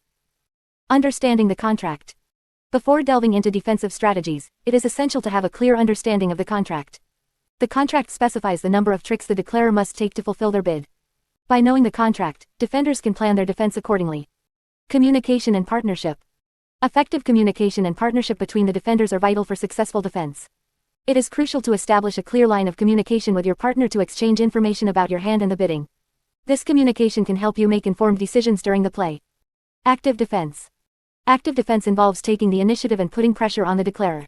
By actively attacking the declarer's weak spots, you can disrupt their plans and force them into making mistakes. Active defense can be achieved through various techniques, such as interfering with the declarer's communication. Communication is crucial for the declarer to execute their plan successfully. As a defender, you can disrupt their communication by leading cards that prevent them from establishing long suits or by trumping their winners. Attacking the declarer's entries. Entries are cards that allow the declarer to reach their long suits or establish winners. By removing or blocking these entries, you can limit the declarer's options and make it harder for them to execute their plan. Promoting defensive tricks. Sometimes, defenders can promote additional tricks by leading certain suits or by forcing the declarer to exhaust their high cards prematurely. This can lead to unexpected extra tricks for the defense. Counting and deduction. Counting and deduction are essential skills for defenders. By carefully observing the cards played and using deductive reasoning, defenders can gain valuable information about the distribution of the remaining cards. This information can help you make informed decisions during the play and adjust your defensive strategy accordingly. Counting the distribution. By keeping track of the cards played in each suit, defenders can deduce the distribution of the remaining cards. This information can help you identify potential voids, singletons, or doubletons in the opponent's hands, allowing you to plan your defense more effectively. Counting the points. Counting the points in the opponent's hands can give you an idea of their strength and potential holdings. By deducting the points from the bidding and the cards played, you can narrow down the possible combinations of cards in the opponent's hands. Suit establishment. Suit establishment refers to the process of developing winners in a particular suit. As a defender, you can prevent the declarer from establishing winners in their long suits by leading trump cards. Leading trump cards can prevent the declarer from ruffing in their long suits, reducing their potential winners. Promoting your own long suits. If you have a long suit, you can lead cards from that suit to promote additional tricks for your side. This can disrupt the declarer's plan and increase your chances of defeating the contract. Defensive signals. Defensive signals are a system of communication between the defenders through the cards they play. By using specific card signals, defenders can convey information about their holdings to their partner. Some common defensive signals include attitude signal. The attitude signal indicates whether a defender likes or dislikes a suit led by their partner. A high card suggests a positive attitude, while a low card indicates a negative attitude. Count signal. The count signal provides information about the number of cards a defender holds in a particular suit. By playing high-low or low-high, defenders can indicate an odd or even number of cards in that suit. Suit preference signal. the suit preference signal is used to indicate a preference for a particular suit when discarding. By playing a high card in a suit, defenders can suggest that their partner should lead that suit in the next trick. Defensive planning. Effective defensive planning involves analyzing the bidding, the cards played, and the information obtained through signals. By carefully considering all these factors, defenders can develop a coherent plan to maximize their chances of defeating the contract. Some key aspects of defensive planning include analyzing the bidding. The bidding can provide valuable information about the distribution of the opponent's hands. By analyzing the bidding sequence, defenders can make educated guesses about the location of key cards and plan their defense accordingly. Tracking the cards played. Keeping track of the cards played can help defenders deduce the distribution of the remaining cards. By paying close attention to the cards played by both sides, defenders can gain insights into the opponent's holdings and adjust their defensive strategy accordingly. Anticipating the declarer's moves. By analyzing the declarer's play and their potential options, defenders can anticipate their next moves. This anticipation allows defenders to position themselves strategically and make the most effective defensive plays. Conclusion. Defensive strategies are an integral part of bridge and can significantly impact the outcome of a game. By understanding the contract, communicating effectively with your partner, and employing active defense techniques, you can become a formidable defender. Additionally, counting and deduction, suit establishment, defensive signals, and effective defensive planning can further enhance your defensive skills. With practice and experience, you will develop a strong defensive mindset and contribute to your team's success in bridge. 5.2 Opening Leads. The opening lead is the first card played by the defender on the opening lead of a hand. It is a crucial decision that can set the tone for the entire defense. The goal of the opening lead is to gather information about the declarer's hand and to establish a plan for the defense. Objectives of the opening lead. The primary objectives of the opening lead are as follows.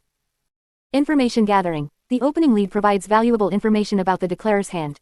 It helps the defenders to determine the distribution of the cards and the strength of the declarer's suit holdings. Establishing a plan. The opening lead helps the defenders to establish a plan for the defense. It allows them to communicate with their partner and develop a strategy to defeat the contract. Promoting communication. The opening lead can help establish communication between the defenders.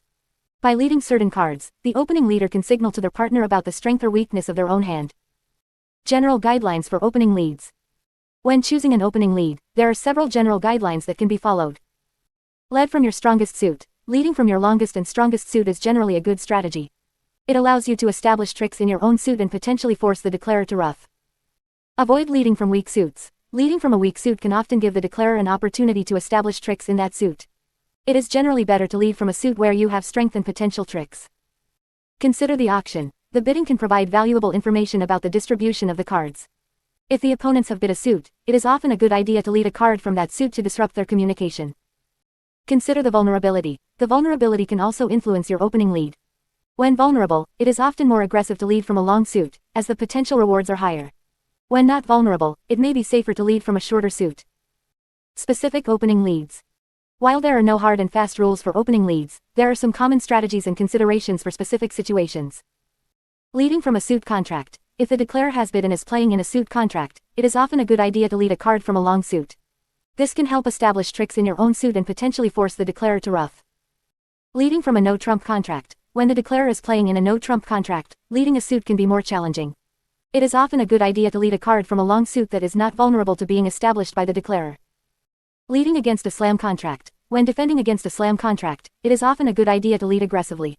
Leading from a long suit or a suit that the opponents have bid can disrupt their communication and increase the chances of defeating the contract. Leading against a no-trump contract. When defending against a no-trump contract, it is often a good idea to lead a card from a long suit. This can help establish tricks in your own suit and potentially force the declarer to use their stoppers early. Defensive signals. In addition to the opening lead, defenders can also use defensive signals to communicate with their partner during the play of the hand.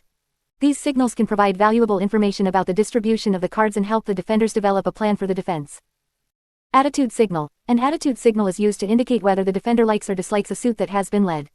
A high card played in response to a lead indicates a positive attitude, while a low card indicates a negative attitude.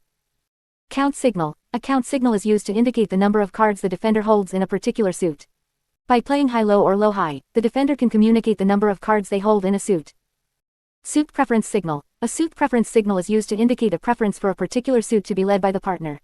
This signal is often used when the defender has won a trick and wants to communicate their preference for the next lead. Conclusion. The opening lead is a critical decision in the game of bridge. It provides valuable information about the declarer's hand and helps the defenders establish a plan for the defense. By following general guidelines and considering the specific situation, defenders can make informed opening leads that increase their chances of defeating the contract. Additionally, defensive signals can further enhance communication between the defenders and improve their overall defensive strategy. 5.3 Signaling and discarding. In the game of bridge, communication between partners is crucial. One way to convey information to your partner is through signaling and discarding. Signaling involves using specific card plays to indicate certain information about your hand to your partner. Discarding, on the other hand, is the act of getting rid of unwanted cards during the play of the hand. Both signaling and discarding can greatly enhance your partnership's ability to communicate and make informed decisions during the game. Signaling. Signaling in bridge is a method of conveying information to your partner about the distribution of your hand or the strength of certain suits. By playing specific cards in certain situations, you can provide your partner with valuable information that can help them make better decisions during the play of the hand. Attitude signals. Attitude signals are used to indicate your general attitude towards a suit that your partner has led. There are two types of attitude signals, positive and negative. Positive attitude. When you play a high card in response to your partner's lead, it signals that you have a positive attitude towards that suit. It indicates that you have high cards in that suit and encourages your partner to continue leading that suit. Negative attitude. Conversely, when you play a low card in response to your partner's lead, it signals a negative attitude towards that suit. It indicates that you have a lack of high cards in that suit and discourages your partner from continuing to lead that suit. Attitude signals are particularly useful when your partner is leading a long suit and is looking for feedback on whether to continue leading that suit or switch to a different one. Count signals. Count signals are used to indicate the number of cards you hold in a particular suit. They are especially useful when your partner is leading a suit and is looking for information on the distribution of that suit. High-low. When you play a high card followed by a low card in a particular suit, it signals an even number of cards in that suit. For example, if you play the queen followed by the 2, it indicates that you hold an even number of cards in that suit. Low-high. Conversely, when you play a low card followed by a high card in a particular suit, it signals an odd number of cards in that suit. For example, if you play the 2 followed by the queen, it indicates that you hold an odd number of cards in that suit. Count signals can help your partner determine the best line of play and can also assist in establishing a trump suit. Suit preference signals. Suit preference signals are used to indicate your preference for a particular suit when your partner leads a different suit. They are typically used in situations where your partner is leading a suit and you have the opportunity to play a card from a different suit. High-low. When you play a high card followed by a low card from a different suit, it signals a preference for the higher ranking suit. For example, if you play the king followed by the 2 of a different suit, it indicates a preference for the higher ranking suit. Low-high. Conversely, when you play a low card followed by a high card from a different suit, it signals a preference for the lower ranking suit. For example, if you play the 2 followed by the king of a different suit, it indicates a preference for the lower ranking suit. Suit preference signals can help your partner determine the best continuation of play and can also assist in establishing a trump suit. Discarding. Discarding is the act of getting rid of unwanted cards during the play of the hand. It is an important aspect of bridge strategy as it allows you to communicate information about your hand to your partner and can also help you shape your hand for future plays. Suit preference discards. Suit preference discards are used to indicate your preference for a particular suit when you are unable to follow suit to your partner's lead. By discarding a card from a specific suit, you can convey information to your partner about the strength or weakness of that suit in your hand. High-low. When you discard a high-ranking card followed by a low-ranking card from a particular suit, it signals a preference for the higher-ranking suit. For example, if you discard the king followed by the 2 of a suit, it indicates a preference for the higher-ranking suit. Low-high. Conversely, when you discard a low-ranking card followed by a high-ranking card from a particular suit, it signals a preference for the lower-ranking suit. For example, if you discard the 2 followed by the king of a suit, it indicates a preference for the lower-ranking suit. Suit preference discards can help your partner determine the best continuation of play and can also assist in establishing a trump suit. Echo discards. Echo discards are used to indicate your holdings in a particular suit when your partner is leading a different suit. By discarding cards in a specific pattern, you can provide your partner with information about the strength or weakness of that suit in your hand. High-low. When you discard a high-ranking card followed by a low-ranking card from a particular suit, it signals an even number of cards in that suit. For example, if you discard the queen followed by the 2 of a suit, it indicates that you hold an even number of cards in that suit. Low-high. Conversely, when you discard a low-ranking card followed by a high-ranking card from a particular suit, it signals an odd number of cards in that suit. For example, if you discard the 2 followed by the queen of a suit, it indicates that you hold an odd number of cards in that suit. Echo discards can help your partner determine the best continuation of play and can also assist in establishing a trump suit. Conclusion. Signaling and discarding are essential tools in bridge that allow partners to communicate important information about their hands. By using specific card plays and discards, you can convey information about the distribution of your hand, the strength of certain suits, and your preferences for particular suits. Mastering the art of signaling and discarding can greatly enhance your partnership's ability to make informed decisions and improve your overall performance in the game of bridge. 5.4 Counting and deduction. Counting and deduction are essential skills in bridge that allow you to gather information about the distribution of the cards in the hands of your opponents.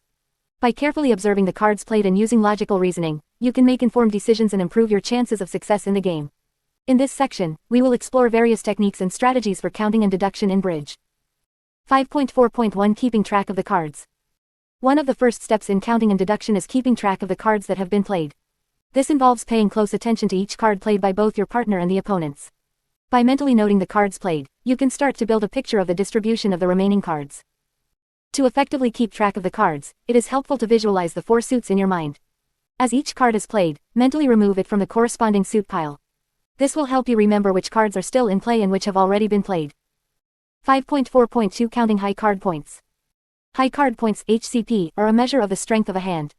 By counting the HCP in your hand and the hands of your opponents, you can make educated guesses about the distribution of the remaining cards. The following table shows the point values assigned to each card. Card point value: Ace 4. King 3 Queen 2 Jack 1 10 0 9 0 8 0 7 0 6 0 5 0 4 0 3 0 2 0. To count the HCP in your hand, simply add up the point values of your high cards. For example, if you have the Ace of Spades, the King of Hearts, and the Queen of Diamonds, your hand would have a total of 9 HCP. Counting the HCP in the hands of your opponents can give you valuable information about their strength and potential holdings. By comparing the total HCP in your hand to the total HCP in the opponent's hands, you can make inferences about the distribution of the remaining cards. 5.4.3 Counting distribution. In addition to counting HCP, it is important to count the distribution of the cards in each suit. Distribution refers to the number of cards held by each player in a particular suit. By counting the distribution, you can make more accurate predictions about where certain cards are likely to be. To count the distribution, pay attention to the number of cards played in each suit. If you notice that a particular suit has been played extensively by your opponents, it is likely that they hold fewer cards in that suit. Conversely, if a suit has not been played much, it is more likely that your opponents hold more cards in that suit. By combining the information about HCP and distribution, you can start to make deductions about the likely holdings of your opponents. For example, if you have counted the HCP in your hand and the opponents' hands and have determined that the opponents have a significant number of HCP, it is likely that they hold the missing high cards in a particular suit. 5.4.4 Deductive reasoning. Deductive reasoning is a powerful tool in bridge that allows you to make logical deductions based on the information available. By combining the information gathered through counting and observation, you can make educated guesses about the location of certain cards. For example, if you have counted the distribution and determined that one opponent has a long suit in a particular suit, you can deduce that the other opponent is likely to have a shorter suit in that same suit. This deduction can help you plan your play and make decisions about which cards to lead or play. Deductive reasoning also comes into play when considering the bidding and play of the hand. By analyzing the bids made by your opponents and the cards played, you can deduce information about their holdings and adjust your strategy accordingly. 5.4.5 Practice and experience. Counting and deduction are skills that improve with practice and experience. The more you play bridge and actively engage in counting and deduction, the better you will become at making accurate assessments and predictions. To improve your counting and deduction skills, consider playing practice hands or participating in bridge tournaments. These opportunities will allow you to apply your skills in a competitive setting and receive feedback from more experienced players. Additionally, studying bridge books and resources that focus on counting and deduction can provide valuable insights and strategies. By learning from the experiences and techniques of expert players, you can enhance your own abilities in this area. Remember, counting and deduction are not foolproof methods, but they can significantly increase your chances of success in bridge. By honing these skills and incorporating them into your overall strategy, you will become a more formidable and strategic player. 6. Scoring and conventions. 6.1 Scoring in bridge. Scoring in bridge is an essential aspect of the game that determines the outcome of each hand and ultimately the winner of the game. Understanding the scoring system is crucial for players to keep track of their progress and make strategic decisions during bidding and play. In this section, we will explore the basic scoring principles in bridge and provide an overview of the different scoring methods used in various formats of the game. Rubber bridge scoring. Rubber bridge is one of the most common formats of the game, typically played by 4 players in 2 partnerships. The scoring in rubber bridge is based on the concept of rubbers, which are a series of hands played until one partnership reaches a predetermined score. The first partnership to win 2 games wins the rubber. Game points. In rubber bridge, the primary unit of scoring is the game point. A partnership earns game points by fulfilling certain objectives during the play of a hand. The objectives are as follows. Making a contract. If a partnership successfully fulfills the requirements of their contract, the number of tricks they bid to take, they earn game points. The number of game points earned depends on the level of the contract. For example, if a partnership bids and makes a contract of 3 spades, they earn 30 game points. Overtricks. If a partnership takes more tricks than they bid, they earn additional game points called overtricks. Each overtrick is worth 20 points in a minor suit contract and 30 points in a major suit or no trump contract. Slam bonuses. If a partnership bids and makes a contract at the slam level 12 tricks, they earn a slam bonus. Small slam 12 tricks is worth 500 points, while grand slam 13 tricks is worth 1000 points. Rubber points. In addition to game points, Rubber Bridge also uses rubber points to track the progress of each partnership throughout the rubber. Rubber points are awarded based on the outcome of each hand, regardless of whether a game was completed or not. The following are the rubber point allocations. Winning a game. The partnership that wins a game earns 100 rubber points. If the opponents have not won a game yet, the winning partnership also earns a 300-point bonus called the rubber bonus. Winning a rubber. The partnership that wins the rubber 2 out of 3 games earns an additional 700 rubber points. Honors. If a partnership holds all 4 aces or all 4 kings, they earn 100 rubber points. If they hold all 4 aces and all 4 kings, they earn 150 rubber points. Scoring examples. To illustrate the scoring system in Rubber Bridge, let's consider a few examples. Example 1. Partnership A bids and makes a contract of 4 hearts, earning 120 game points. Partnership A takes 1 overtrick, earning 30 game points. Partnership A wins the game, earning 100 rubber points. Partnership A also earns the rubber bonus of 300 points since the opponents have not won a game yet. Partnership A's total score for the hand is 550 points, 120 game points plus 30 overtrick points plus 100 game bonus plus 300 rubber bonus. Example 2. Partnership B bids and makes a contract of 3 no trump, earning 100 game points. Partnership B takes 2 overtricks, earning 60 game points. Partnership B wins the game, earning 100 rubber points. Partnership B's total score for the hand is 260 points, 100 game points plus 60 overtrick points plus 100 game bonus. Example 3. Partnership A bids and makes a contract of 6 spades, earning 920 game points. Partnership A wins the game, earning 100 rubber points. Partnership A earns the rubber bonus of 300 points since the opponents have not won a game yet. Partnership A also earns a small slam bonus of 500 points. Partnership A's total score for the hand is 1820 points, 920 game points plus 100 game bonus plus 300 rubber bonus plus 500 small slam bonus. Duplicate bridge scoring. Duplicate bridge is another popular format of the game, often played in tournaments. In duplicate bridge, the focus is on comparing the results of each hand played by different partnerships. The scoring is based on the number of tricks taken and the contracts bid by each partnership. Match points. The primary scoring method in duplicate bridge is match points. Each hand is scored independently, and the partnership with the best result on a particular hand earns the maximum match points for that hand. The other partnerships receive match points based on their relative performance compared to the top result. For example, if there are 10 partnerships playing a hand, the partnership with the highest score might receive 10 match points, the second highest score might receive 9 match points, and so on. The partnership with the lowest score on a hand usually receives 0 match points. Imps. In addition to match points, duplicate bridge also uses imps, international match points, for scoring in some situations, particularly in team events. Imps are a relative scoring method that measures the difference in points between 2 partnerships on a particular hand. The scoring table for imps is based on a scale where the difference in points is converted into imps. The exact conversion values may vary, but a common scale is as follows. Difference of 0 to 10 points. 0 imps difference of 20 to 40 points. 1 imp difference of 50 to 80 points. 2 imps difference of 90 to 120 points. 3 imps difference of 130 to 160 points. 4 imps difference of 170 to 210 points. 5 imps difference of 220 to 260 points. 6 imps difference of 270 to 310 points. 7 imps difference of 320 to 360 points. 8 imps difference of 370 to 420 points. 9 imps difference of 430 points or more. 10 imps. Imps provide a way to compare the performance of partnerships across multiple hands and determine the overall winner in team events. Chicago scoring. Chicago bridge, also known as four-deal bridge, is a variation of rubber bridge that is often played socially. In Chicago scoring, the game is played over 4 deals, and each deal is scored independently. The scoring system is similar to rubber bridge, but with some variations. In Chicago scoring, game points, rubber points, and honors are awarded in the same way as in rubber bridge. However, instead of playing a full rubber, the winner of each deal earns a predetermined number of points. The partnership with the highest score at the end of the 4 deals wins the game. Scoring variations. While rubber bridge, duplicate bridge, and Chicago scoring are the most common scoring methods, there are other variations used in different formats and settings. Some tournaments use a hybrid scoring system that combines elements of match points and imps. Additionally, online bridge platforms may have their own scoring systems tailored to their specific gameplay and features. It is important for players to familiarize themselves with the specific scoring rules and methods used in the format they are playing to ensure accurate scoring and fair competition. In the next section, we will explore the concept of vulnerability in bridge and its impact on scoring and bidding strategies. 6.2 Vulnerable and non-vulnerable. In the game of bridge, vulnerability is an important concept that affects the scoring and bidding strategies. Understanding vulnerability is crucial for making informed decisions during the bidding and play of the hand. In this section, we will explore what it means to be vulnerable or non-vulnerable and how it impacts the game. Vulnerability in bridge. In bridge, vulnerability refers to the state of a partnership's score in relation to the current deal.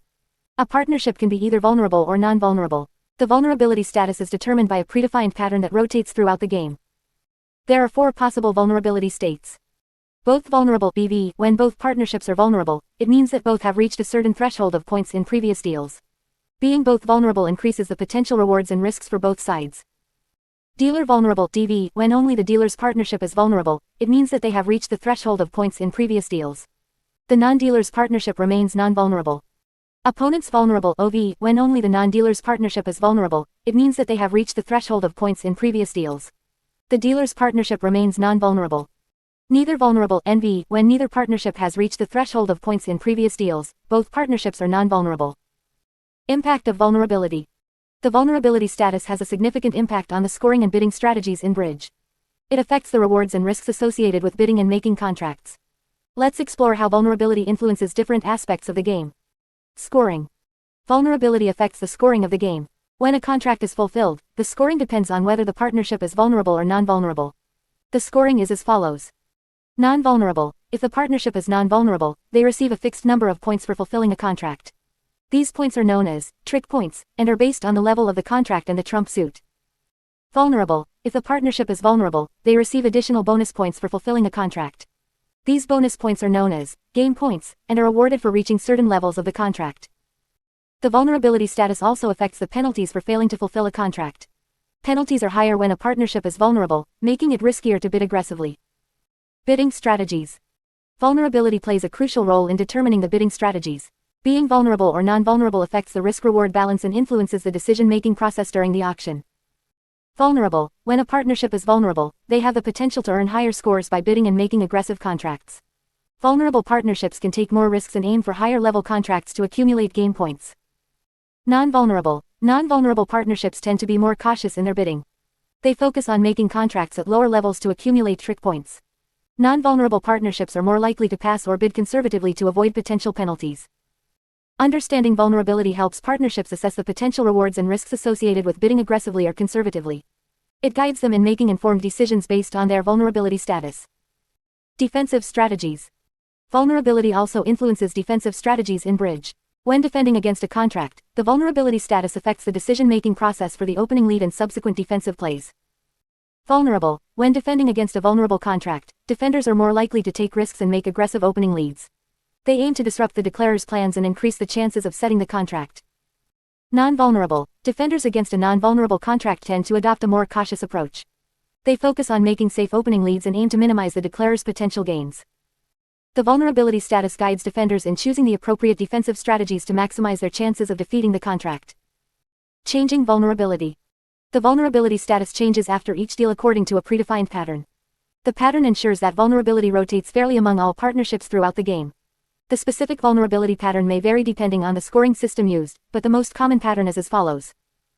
The first deal of the game. Neither vulnerable (NV), the second deal. Dealer vulnerable (DV), the third deal. Opponents vulnerable (OV), the fourth deal. Both vulnerable (BV), the fifth deal. Neither vulnerable (NV), and so on.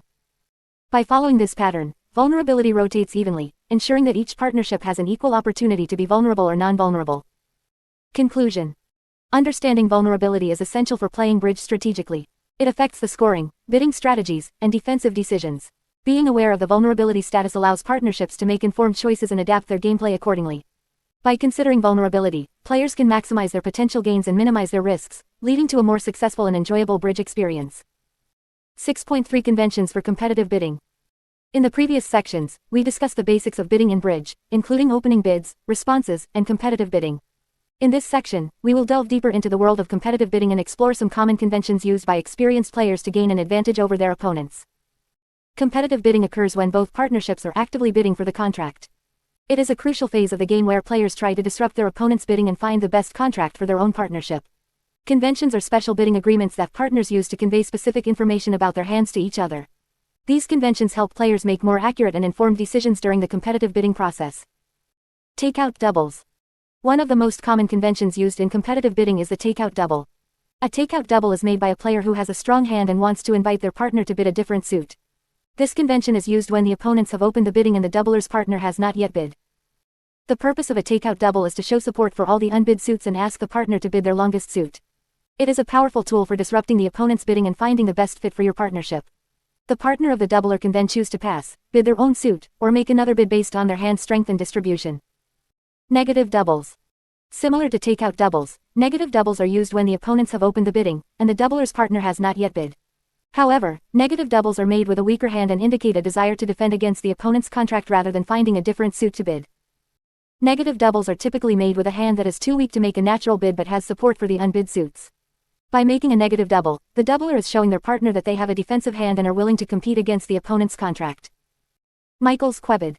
The Michael's Quebid is a convention used to show a two-suited hand with at least 5 cards in each suit.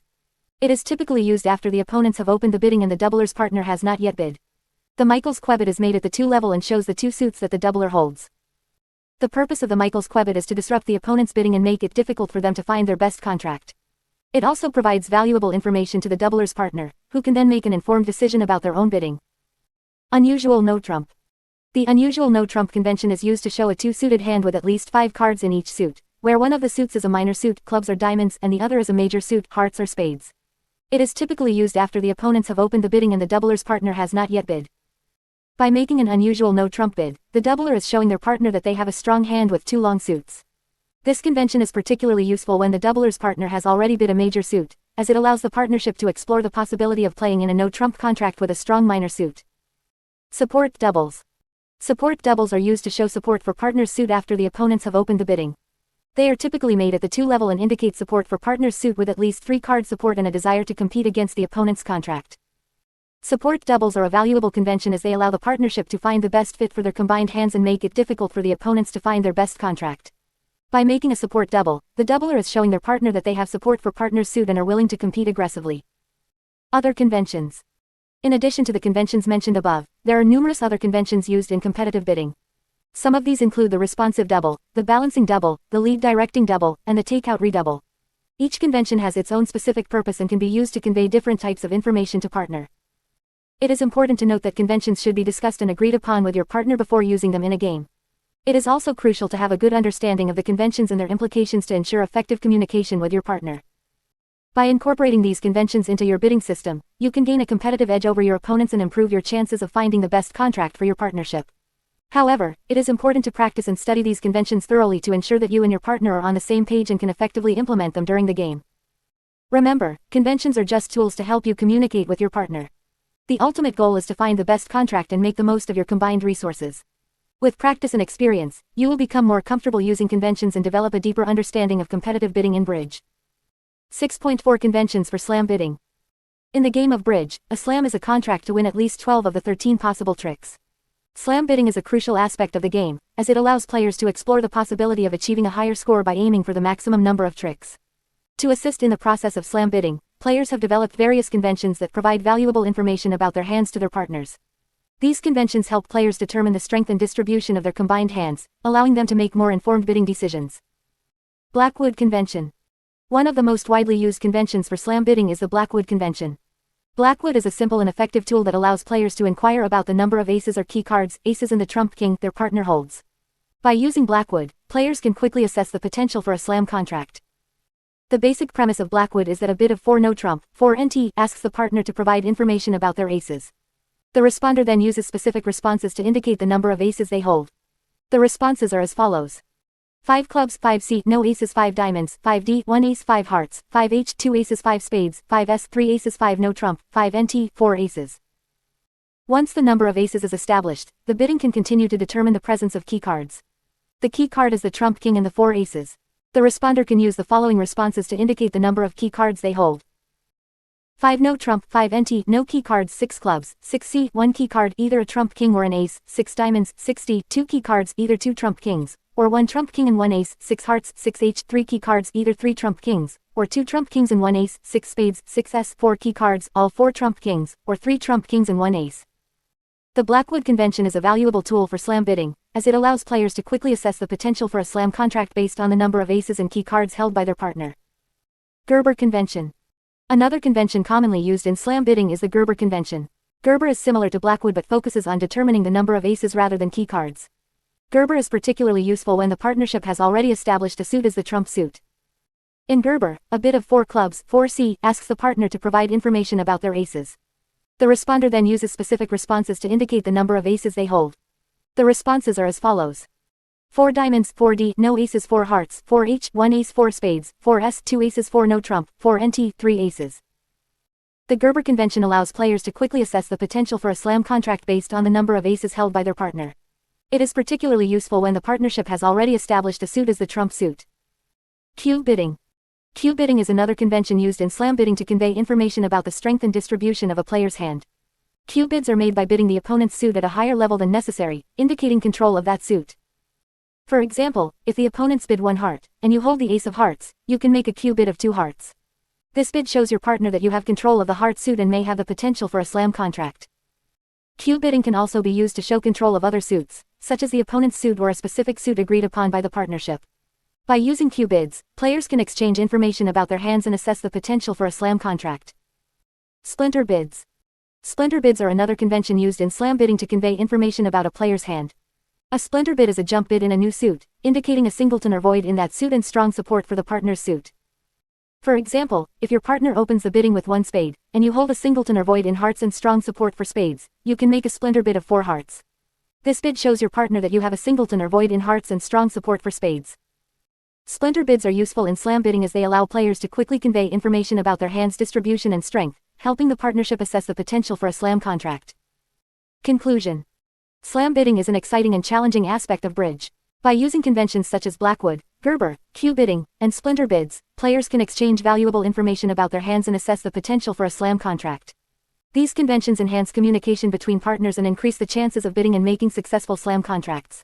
As players gain experience and familiarity with these conventions, their ability to accurately assess slam potential will improve, leading to more successful outcomes in the game of bridge.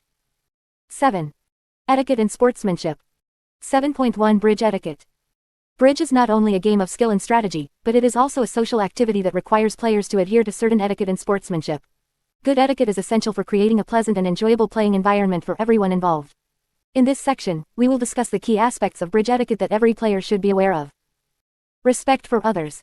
Respecting your fellow players is of utmost importance in bridge. Treat your partner and opponents with courtesy and fairness at all times. Remember that bridge is a team game, and maintaining a positive and respectful attitude towards your partner is crucial for effective communication and cooperation. Punctuality. Arriving on time is a sign of respect for your fellow players. Being punctual ensures that the game can start promptly and proceed smoothly.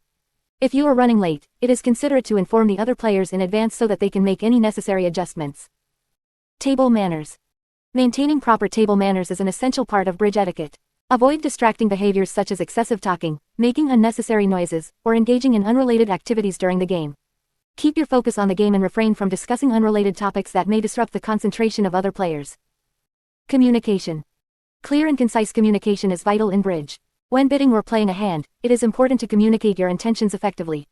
Use simple and unambiguous language to convey your messages to your partner and opponents.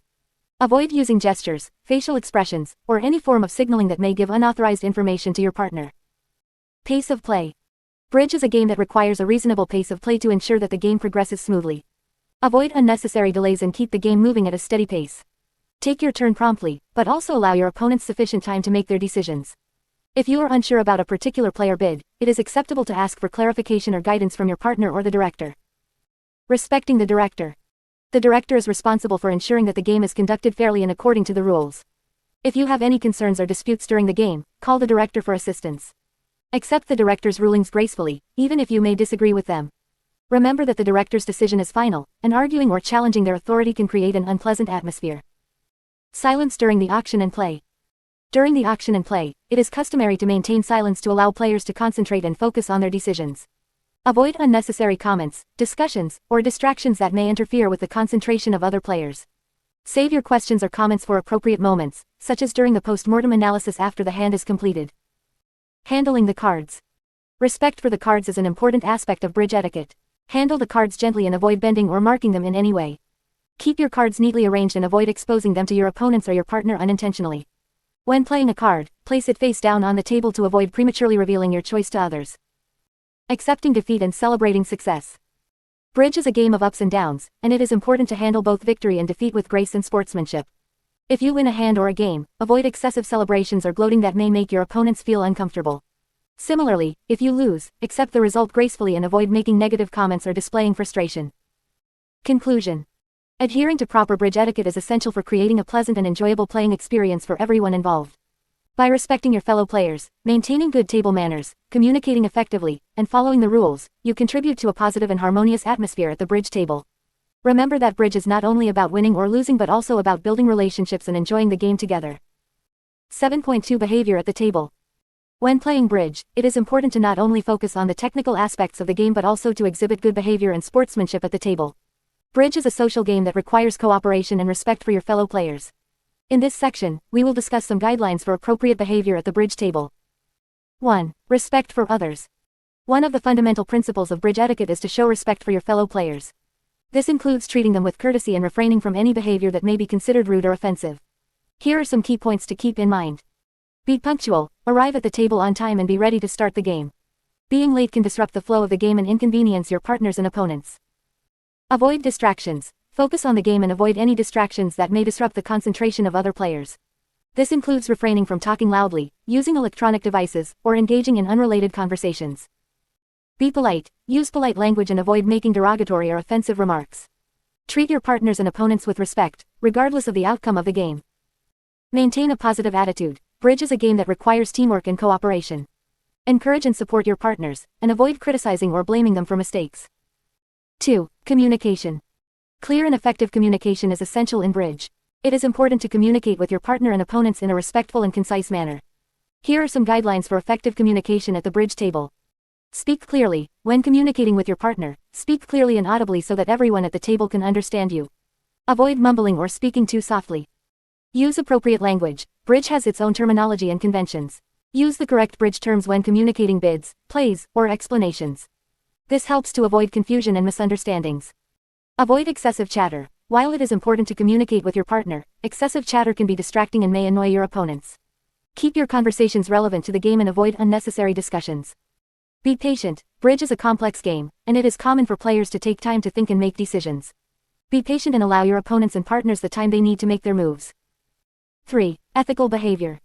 Ethical behavior is crucial in bridge to ensure fair play and maintain the integrity of the game. It is important to adhere to the rules and principles of the game and to avoid any actions that may be considered unethical. Here are some ethical guidelines to follow. Play within the rules. Familiarize yourself with the rules of bridge and play within their boundaries. Avoid any attempts to gain an unfair advantage or to deceive your opponents. Avoid unauthorized information. Do not provide or seek unauthorized information from your partner or opponents. This includes gestures, facial expressions, or any other form of communication that may convey information about your hand. Alert and announce bids. If you make a bid that requires an alert or an announcement, do so in a clear and timely manner. This helps to ensure that all players are aware of the meaning of your bid. Accept the results gracefully. Bridge is a game of skill and chance, and not every hand will go as planned. Accept the results of the game, whether they are in your favor or not, with grace and sportsmanship. 4. Disputes and etiquette. Disputes can occasionally arise during a game of bridge. It is important to handle these situations with calmness and respect for all players involved. Here are some guidelines for dealing with disputes and maintaining proper etiquette. Call the director. If a dispute arises and you are unable to resolve it with your opponents, call the director. The director is responsible for ensuring fair play and resolving any conflicts that may arise. Avoid arguments. Engaging in arguments or heated discussions with your opponents can create a hostile atmosphere at the table.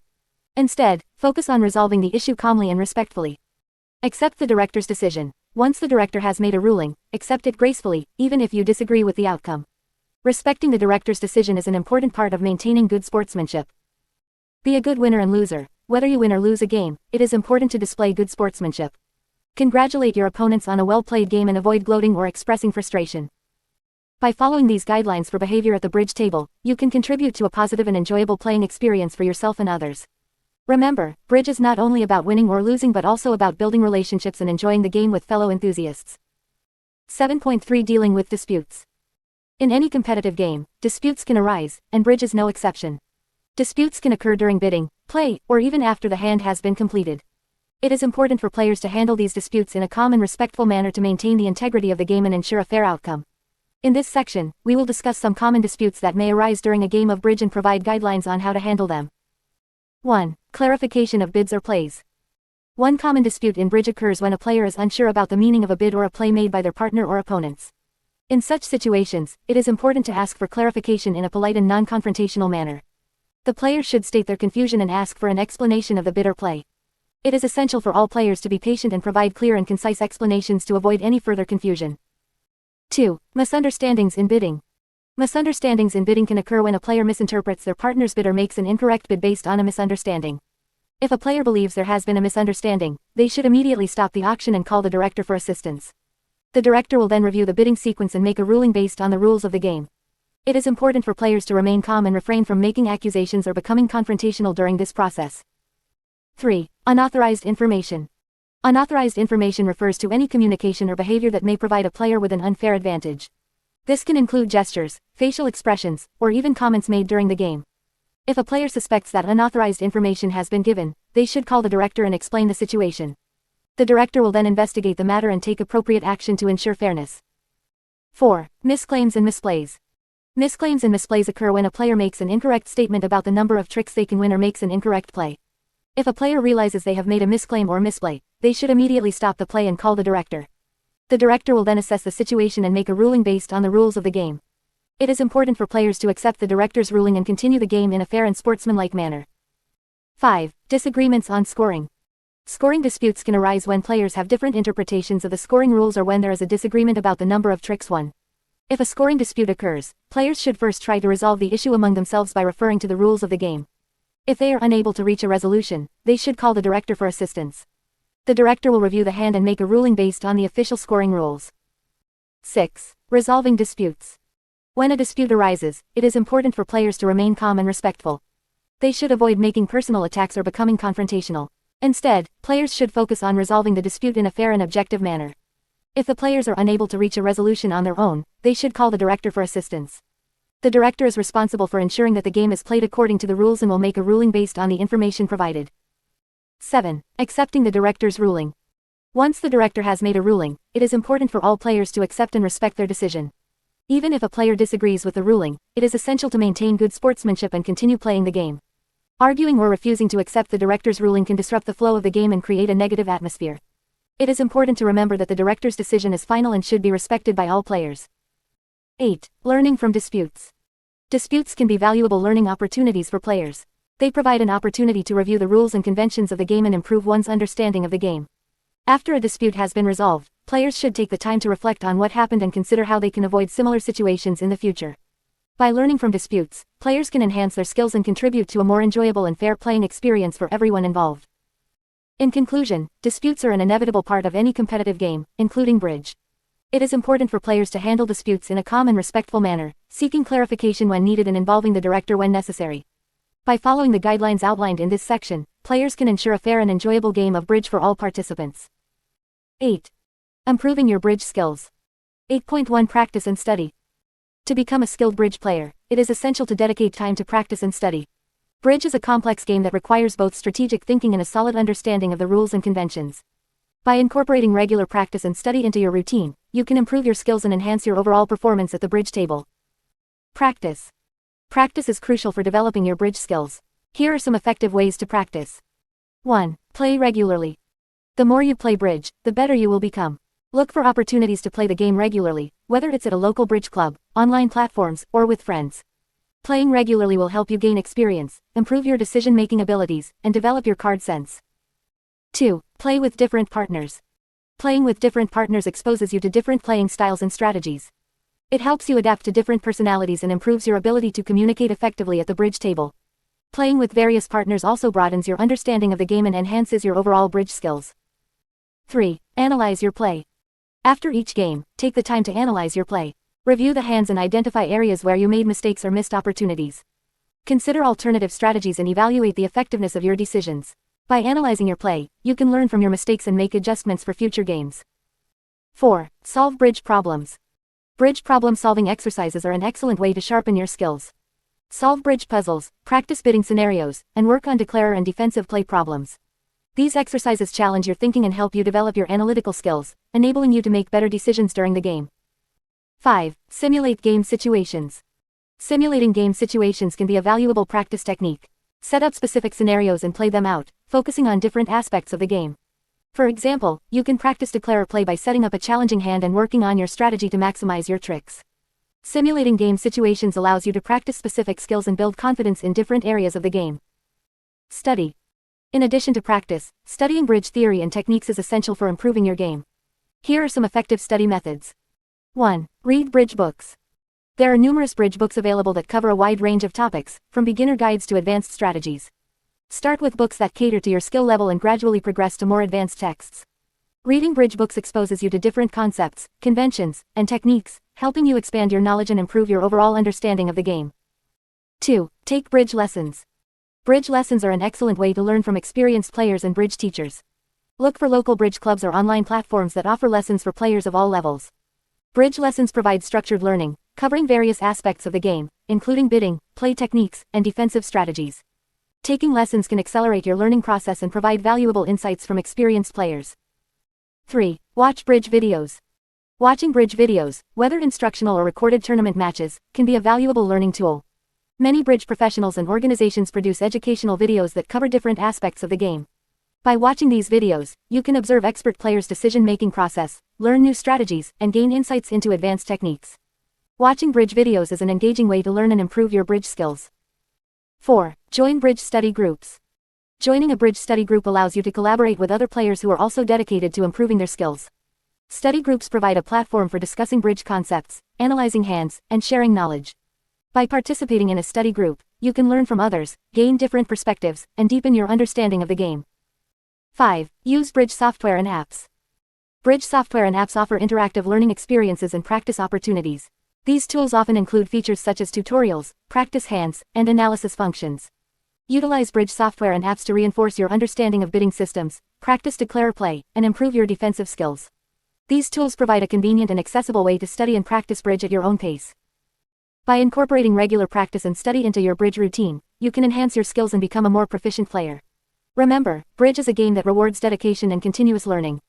Embrace the challenge, enjoy the process, and strive to improve your bridge skills with each practice session and study opportunity.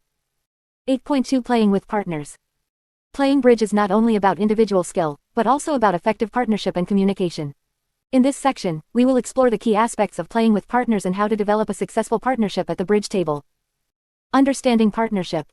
Bridge is a partnership game, where two pairs of players form a partnership and compete against each other. The partnership consists of two players sitting opposite each other at the table. It is crucial to establish a good rapport and understanding with your partner to achieve success in bridge. Communication. Communication is the foundation of a strong partnership in bridge. Effective communication involves conveying information about your hand to your partner and understanding the information they are providing to you. This can be done through bidding, signaling, and discarding. Bidding. Bidding is the primary means of communication in bridge. It allows you to convey information about the strength and distribution of your hand to your partner. When bidding, it is important to use a bidding system that you and your partner are comfortable with and have agreed upon. This will help you accurately convey the characteristics of your hand and make informed decisions during the auction. Signaling. Signaling is another form of communication used during the play of the hand. It involves using specific card plays to convey information to your partner about the distribution of your hand. Common signaling techniques include attitude signals, showing preference for a suit, count signals, indicating the number of cards held in a suit, and suit preference signals, indicating preference for a particular suit. Discarding. Discarding is a form of communication used during the play of the hand when you are unable to follow suit. By carefully selecting which cards to discard, you can provide your partner with information about the distribution of your hand and help them make better decisions. Trust and partnership. Trust is a vital component of a successful partnership in bridge. Trusting your partner's judgment and decisions is essential for effective collaboration.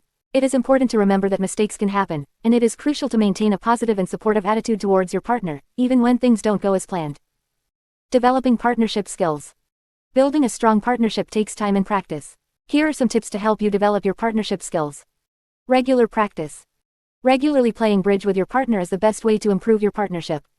By playing together frequently, you will become more familiar with each other's bidding and playing styles, allowing you to develop a better understanding of each other's strengths and weaknesses. Open communication. Encourage open and honest communication with your partner. Discuss your bidding and playing strategies, and be open to suggestions and feedback.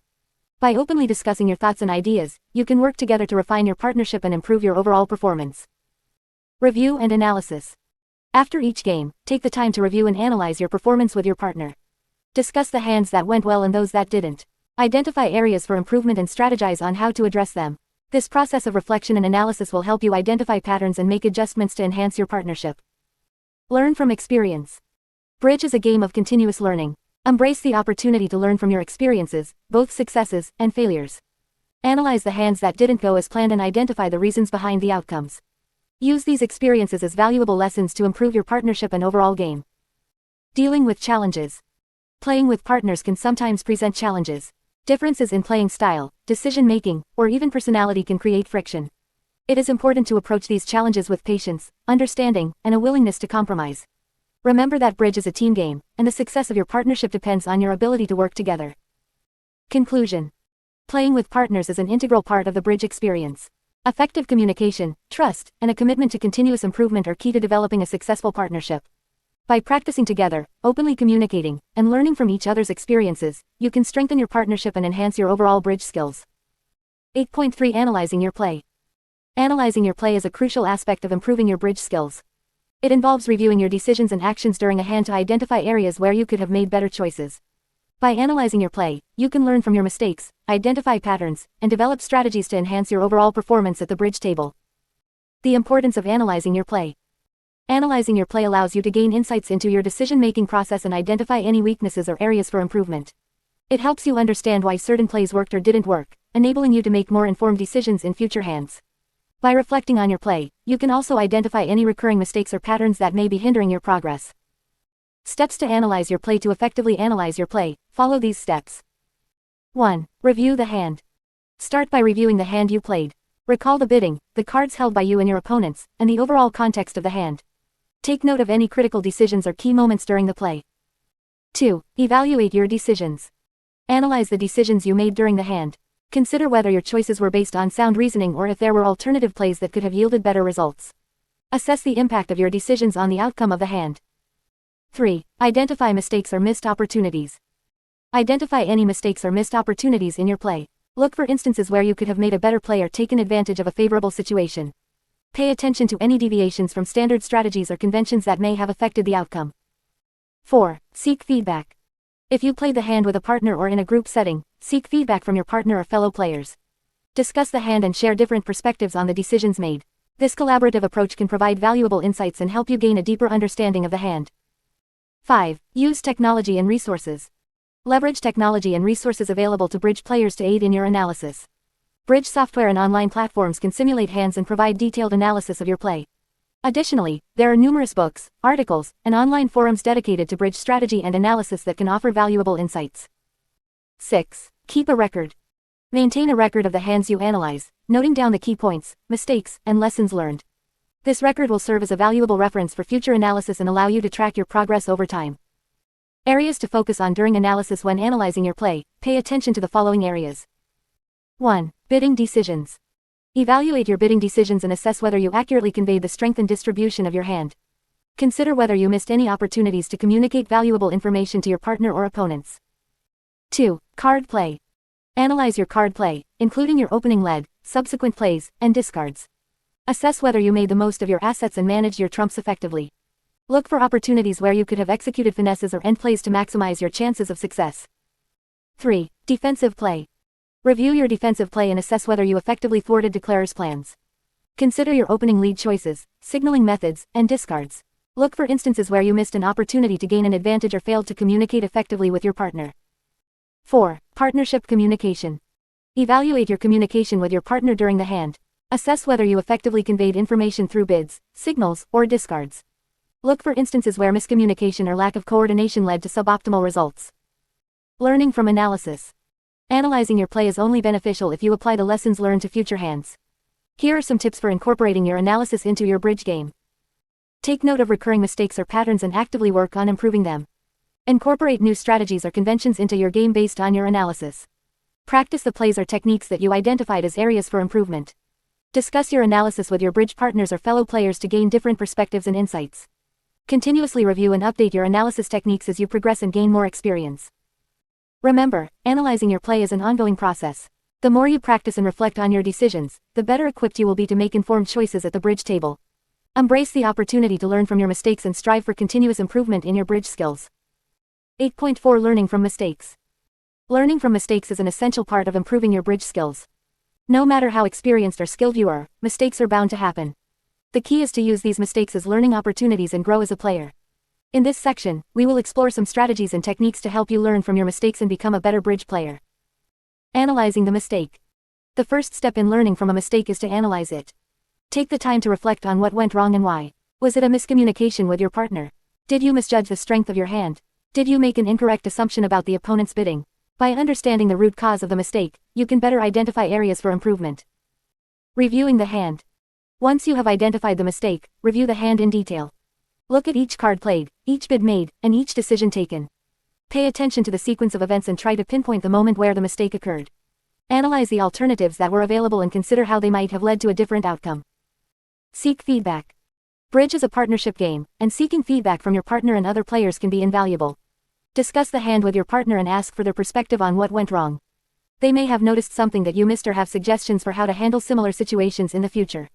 Additionally, consider seeking feedback from more experienced players or bridge coaches. Their insights and advice can provide you with a fresh perspective and help you avoid making similar mistakes in the future. Keep a bridge journal. Keeping a bridge journal is an excellent way to track your progress and learn from your mistakes. After each game or practice session, take a few minutes to write down the hands that stood out to you, including any mistakes or challenges you encountered. Describe the situation, the decisions you made, and the outcome. This journal will serve as a valuable resource for reflection and improvement. Over time, you will start to notice patterns and recurring mistakes, allowing you to focus your efforts on specific areas of weakness. Practice and reinforce. Learning from mistakes requires practice and reinforcement. Once you have identified the areas where you made mistakes, make a conscious effort to practice those specific skills. For example, if you consistently misjudge the strength of your hand, spend time studying hand evaluation techniques and practice evaluating hands on your own. If you struggle with bidding decisions, work on honing your bidding judgment through practice sessions or online bridge games. The more you practice and reinforce the correct techniques, the less likely you are to repeat the same mistakes. Learn from others. Bridge is a game that offers endless opportunities to learn from others. Take advantage of resources such as books, articles, online forums, and instructional videos. Study the strategies and techniques employed by top players and analyze their decision-making process.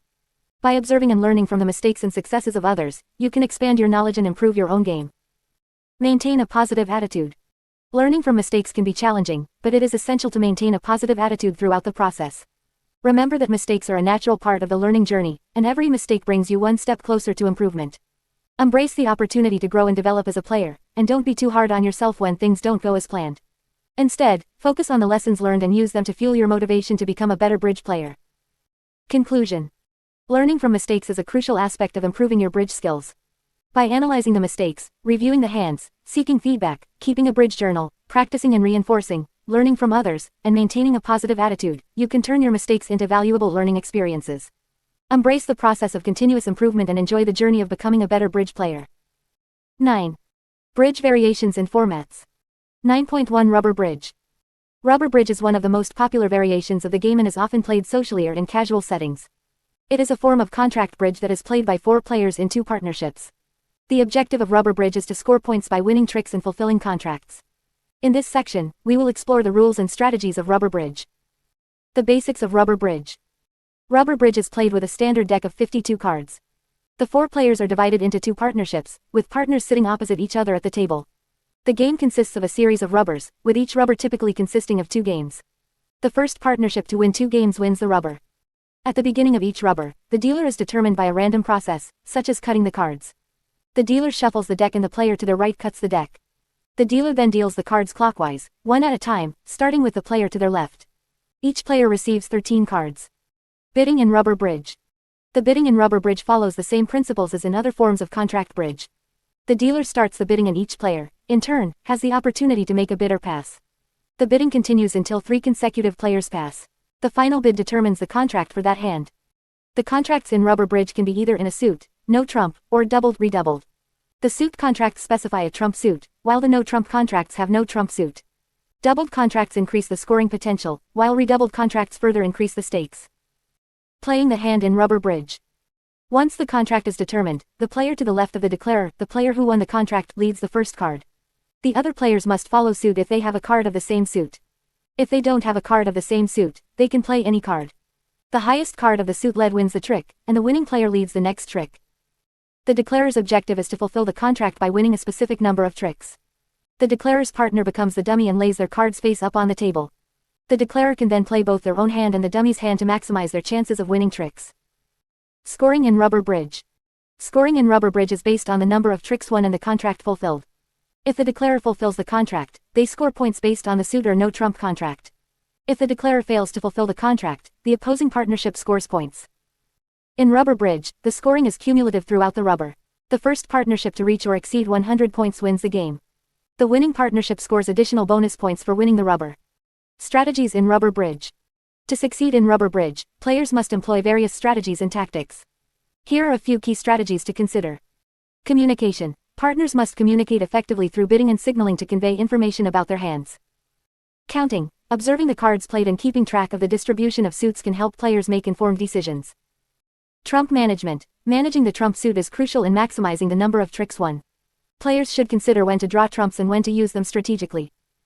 Defensive play. Defending against the declarer's contract requires careful planning and coordination between partners. Opening leads, signaling, and discarding can all be used to disrupt the declarer's plans. Risk assessment. Evaluating the risks and rewards of bidding and playing certain contracts is essential. Players must weigh the potential gains against the potential losses. Conclusion. Rubber bridge is a classic and enjoyable variation of the game that can be played in a relaxed and social setting. Understanding the rules and strategies of rubber bridge will enhance your playing experience and allow you to fully enjoy the game. So gather your friends, set up a table, and start playing rubber bridge today. 9.2 Duplicate Bridge. Duplicate bridge is a popular variation of the game that is widely played in clubs and tournaments. It is a format that focuses on skill and strategy, as players compete against each other using the same deals. In this section, we will explore the basics of duplicate bridge and how it differs from other forms of the game. The basics of duplicate bridge. In duplicate bridge, the same set of deals is played by multiple pairs of players. This ensures that each pair has an equal opportunity to play the same hands, eliminating the element of luck that can be present in other forms of bridge. The objective of duplicate bridge is to achieve the highest score possible on each hand, based on the number of tricks won in the contract bid. Scoring in duplicate bridge. Scoring in duplicate bridge is based on a comparison of results between pairs. Each hand is scored independently, and the scores are then compared to determine the winners. The most common scoring method used in duplicate bridge is match point scoring. In match point scoring, each pair's score on a hand is compared to the scores of all other pairs who played the same hand. The pair with the highest score on a particular hand receives the maximum number of match points, while the other pairs receive a proportionate number of match points based on their relative scores. The role of the director. In duplicate bridge, a tournament director is responsible for ensuring that the game is played according to the rules and resolving any disputes that may arise. The director also oversees the movement of players between tables, ensuring that each pair plays against a variety of opponents and with a variety of partners. The director is an important figure in duplicate bridge, as they ensure fair play and maintain the integrity of the game. The movement of players. In duplicate bridge, players move between tables after each hand, allowing them to play against different opponents and with different partners. This movement is typically predetermined by the tournament director and follows a specific pattern to ensure fairness. The movement of players is an integral part of duplicate bridge, as it allows for a balanced and competitive playing experience. Strategies for success in duplicate bridge. To excel in duplicate bridge, players must focus on both their own performance and the performance of their opponents. Here are some strategies to consider. Consistency. Aim for consistent performance on each hand. Avoid taking unnecessary risks that could result in a poor score. Bidding accuracy. Develop a strong bidding system and communicate effectively with your partner. Accurate bidding can help you secure the best contract for each hand. Card play. Pay close attention to the cards played by your opponents. Deduce their holdings and adjust your strategy accordingly. Card play is crucial in duplicate bridge, as it can help you maximize your tricks and minimize your opponent's success. Defensive skills. Develop strong defensive skills to prevent your opponents from achieving their desired contract.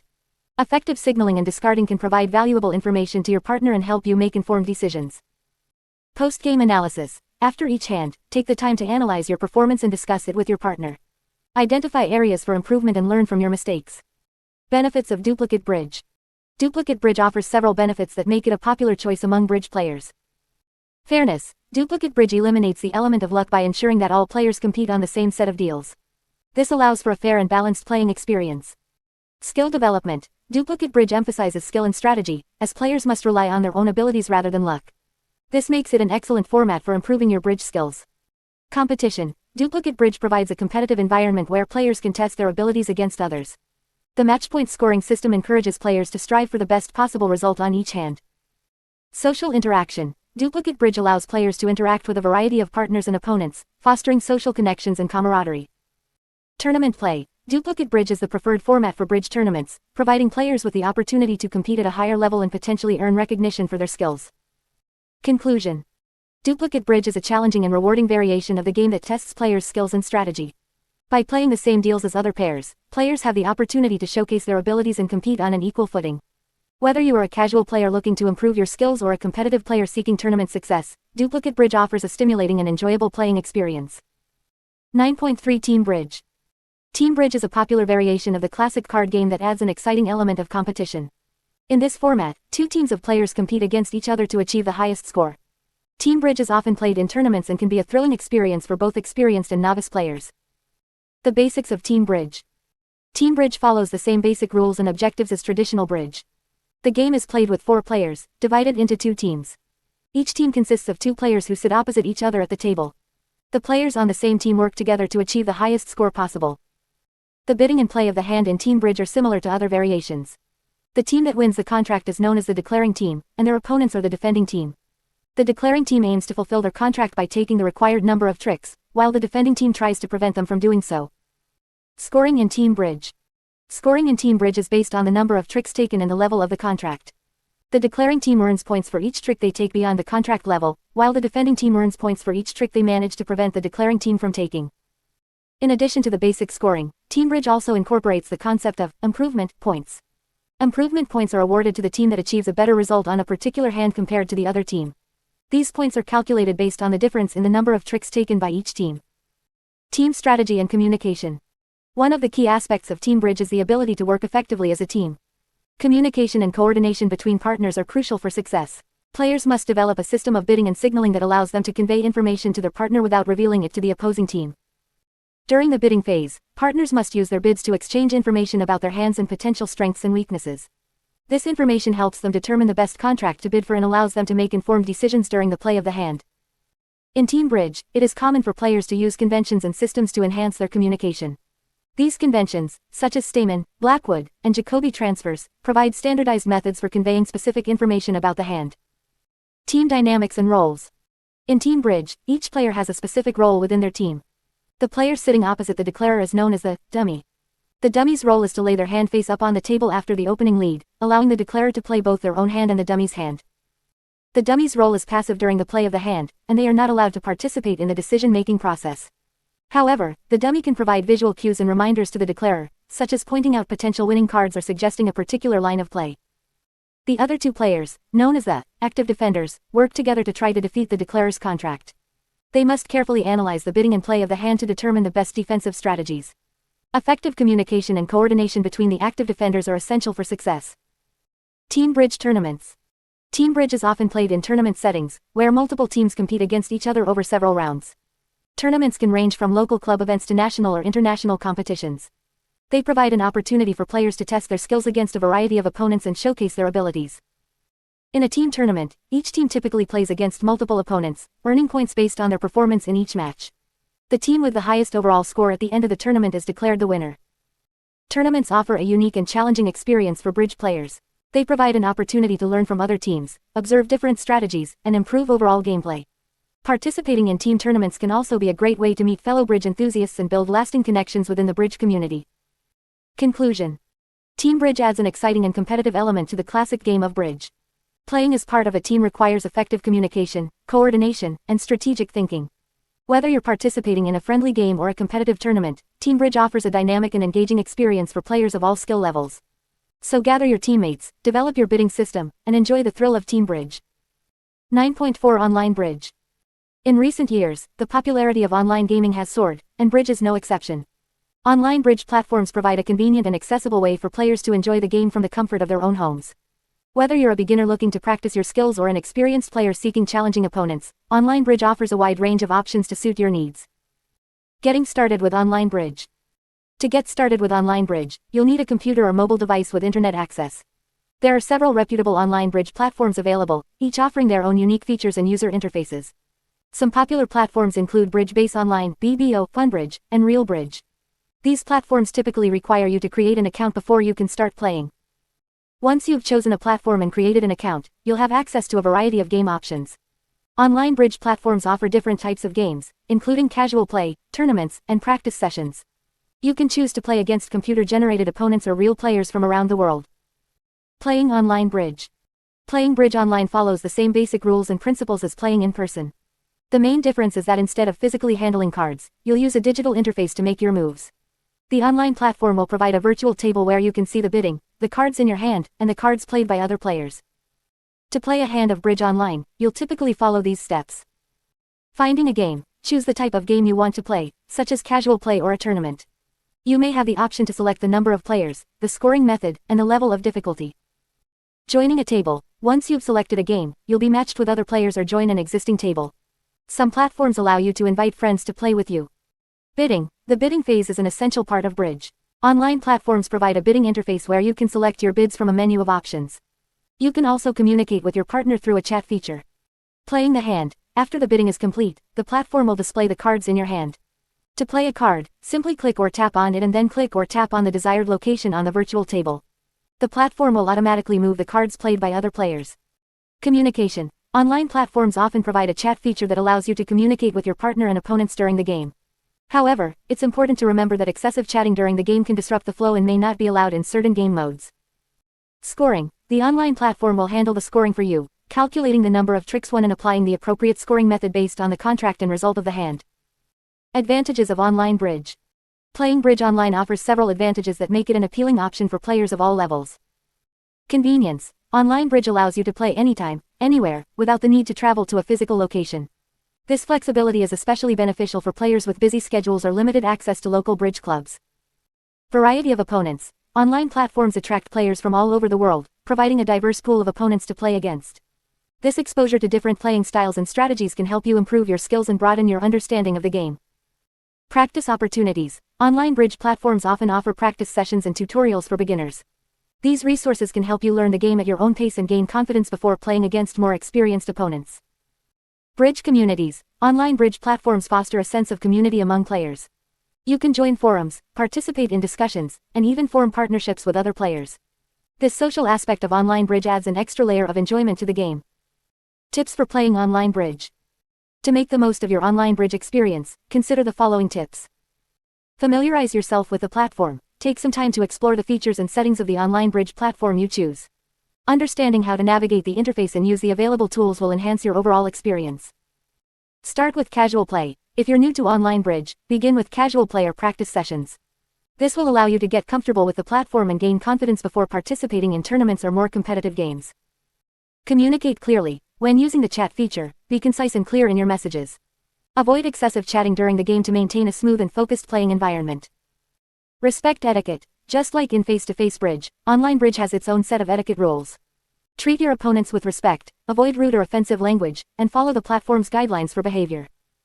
Learn from others. Take advantage of the opportunity to observe and learn from more experienced players. Pay attention to their strategies, bidding techniques, and card play. Many online platforms also offer analysis tools that can help you review and learn from your own games. Playing bridge online can be a rewarding and enjoyable experience. It offers the convenience of playing from anywhere, the opportunity to connect with players from around the world, and a wealth of resources to improve your skills. So, grab your device, find an online bridge platform, and start exploring the exciting world of online bridge. 10. Bridge resources and organizations. 10.1 Books and websites. Bridge is a complex and strategic card game that requires practice and study to improve your skills. Luckily, there are many resources available to help you learn and master the game. In this section, we will explore some of the best books and websites that can assist you in your journey to becoming a better bridge player. Books. Bridge Basics 1, An Introduction, by Audrey Grant. This book is a great starting point for beginners. It covers the basics of bridge, including the rules, bidding, and playing techniques. The explanations are clear and easy to understand, making it an excellent resource for those new to the game. Play of the Hand in the 21st Century, by Audrey Grant. Once you have a good grasp of the fundamentals, this book will help you improve your declare play. It covers topics such as planning the play, counting winners and losers, and executing finesses. The examples and exercises provided will enhance your understanding and application of these concepts. Defense in the 21st Century, by Audrey Grant. As the title suggests, this book focuses on defensive strategies. It teaches you how to make effective opening leads, signal to your partner, and develop a plan to defeat declarer's contract. By studying this book, you will become a more formidable defender at the bridge table. The Complete Idiot's Guide to Bridge, by H. Anthony Medley. This book is designed for beginners and provides a comprehensive introduction to bridge. It covers the basics of bidding, play, and defense, as well as common conventions and strategies. The author's straightforward approach makes it easy to follow and understand. Bridge for Dummies, by Eddie Cantor. Another excellent resource for beginners, this book covers all aspects of bridge in a user-friendly manner. It explains the rules, bidding systems, and playing techniques, with plenty of examples and tips to help you improve your game. Whether you're a complete novice or looking to refresh your knowledge, this book is a valuable resource. Websites. Bridgebase Online, BBO. BBO is one of the most popular online platforms for playing bridge. It offers a wide range of games and tournaments for players of all skill levels. You can play against other players from around the world, practice with robots, and even watch top-level bridge matches. BBO also provides educational resources, including articles, lessons, and forums where you can interact with other bridge enthusiasts. American Contract Bridge League, ACBL. The ACBL is the governing body for bridge in North America. Their website offers a wealth of resources for players, including articles, videos, and interactive lessons. You can also find information about local bridge clubs, tournaments, and events. The ACBL's online learning center is a valuable tool for players of all levels, with courses and quizzes to help you improve your skills. Bridge Winners. Bridge Winners is a community-driven website where players can share their experiences, ask questions, and discuss various aspects of the game. It features articles, forums, and a vast collection of bridge-related content. You can learn from top players, participate in discussions, and stay updated with the latest news and trends in the bridge world. The Bridge World. The Bridge World is a renowned bridge magazine that has been publishing since 1929. Their website offers a vast archive of articles, puzzles, and analysis from some of the game's greatest minds. You can explore different bidding systems, learn advanced techniques, and read about famous bridge hands. The Bridge World is a valuable resource for bridge enthusiasts looking to deepen their understanding of the game. Learn Bridge. Learn Bridge is a comprehensive website that provides free lessons and resources for players of all levels. It covers everything from the basics to advanced bidding and play techniques. The lessons are well structured and include interactive quizzes to test your knowledge. Whether you're a beginner or an experienced player, LearnBridge offers a wealth of information to help you improve your skills. These books and websites are just a starting point for your bridge journey. As you progress and gain more experience, you may find other resources that resonate with your learning style and interests. Remember, the key to becoming a better bridge player is consistent practice, study, and a willingness to learn from both your successes and mistakes. 10.2 Bridge Clubs and Tournaments. Bridge is a social game that is often played in clubs and tournaments. Joining a bridge club or participating in a tournament can be a great way to improve your skills, meet other bridge enthusiasts, and enjoy the competitive aspect of the game. In this section, we will explore the benefits of joining a bridge club, the different types of tournaments available, and how to get involved in the bridge community. Benefits of joining a bridge club. Joining a bridge club can provide numerous benefits for players of all skill levels. Here are some advantages of becoming a member of a bridge club. Regular play opportunities. Bridge clubs typically offer regular game sessions where you can play with other members. This provides a consistent opportunity to practice your skills and gain experience. Social interaction. Bridge is a social game, and joining a club allows you to meet and interact with fellow bridge players who share your passion for the game. It can be a great way to make new friends and build a network within the bridge community. Learning and mentoring. Many bridge clubs offer lessons and mentoring programs for players who want to improve their skills. Experienced players are often willing to share their knowledge and provide guidance to newer players. Tournaments and competitions. Bridge clubs often organize tournaments and competitions, giving you the chance to test your skills against players from other clubs. Tournaments can be a thrilling and challenging experience, allowing you to measure your progress and compete for prizes. Access to resources. Bridge clubs usually have a library of books, magazines, and other resources related to bridge. These resources can help you expand your knowledge and stay updated on the latest strategies and conventions. Types of tournaments. Tournaments are an integral part of the bridge community and offer players the opportunity to compete at various levels. Here are some common types of bridge tournaments. Club tournaments. These tournaments are organized by individual bridge clubs and are open to their members. Club tournaments are usually held on a regular basis and provide a friendly and familiar environment for players to compete. Sectional tournaments. Sectional tournaments are larger events that attract players from multiple clubs within a specific geographic area. They are usually held over a weekend and offer a range of events and competitions for players of different skill levels. Regional tournaments. Regional tournaments are larger and more prestigious than sectional tournaments. They attract players from a wider region and offer a higher level of competition. Regional tournaments typically last several days and feature a variety of events, including team competitions and individual games. National tournaments. National tournaments are the pinnacle of competitive bridge within a country. These tournaments bring together the best players from across the nation to compete for national titles and recognition. National tournaments are highly competitive and require a high level of skill and experience. International tournaments. International tournaments, such as the World Bridge Championships, bring together players from different countries to compete at the highest level. These tournaments showcase the best bridge players in the world and offer a unique opportunity to experience the global bridge community. Getting involved in the bridge community. If you are interested in joining a bridge club or participating in tournaments, here are some steps you can take to get involved in the bridge community. Research local clubs. Start by researching bridge clubs in your area. Look for clubs that offer regular game sessions, lessons, and a welcoming atmosphere. You can find information about local clubs through online directories, bridge organizations, or by asking other bridge players.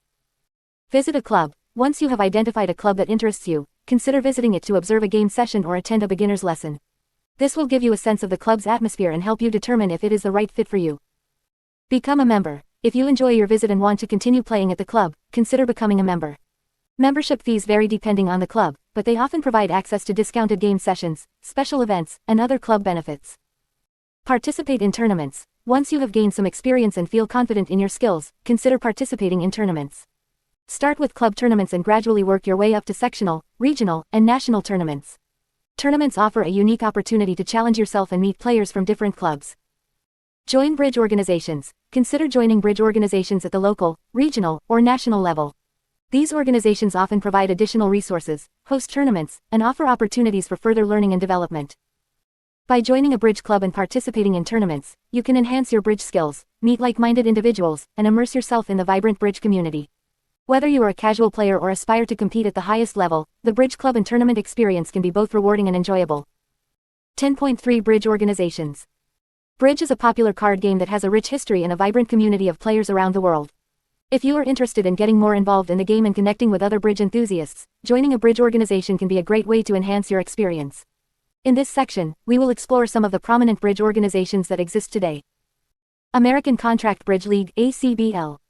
The American Contract Bridge League, ACBL, is the largest bridge organization in North America and one of the most influential in the world. Founded in 1937, the ACBL is dedicated to promoting the game of bridge and providing resources and support to bridge players of all levels. The organization offers a wide range of services, including tournaments, bridge clubs, educational programs, and a comprehensive ranking system. One of the key benefits of joining the ACBL is the opportunity to participate in sanctioned tournaments.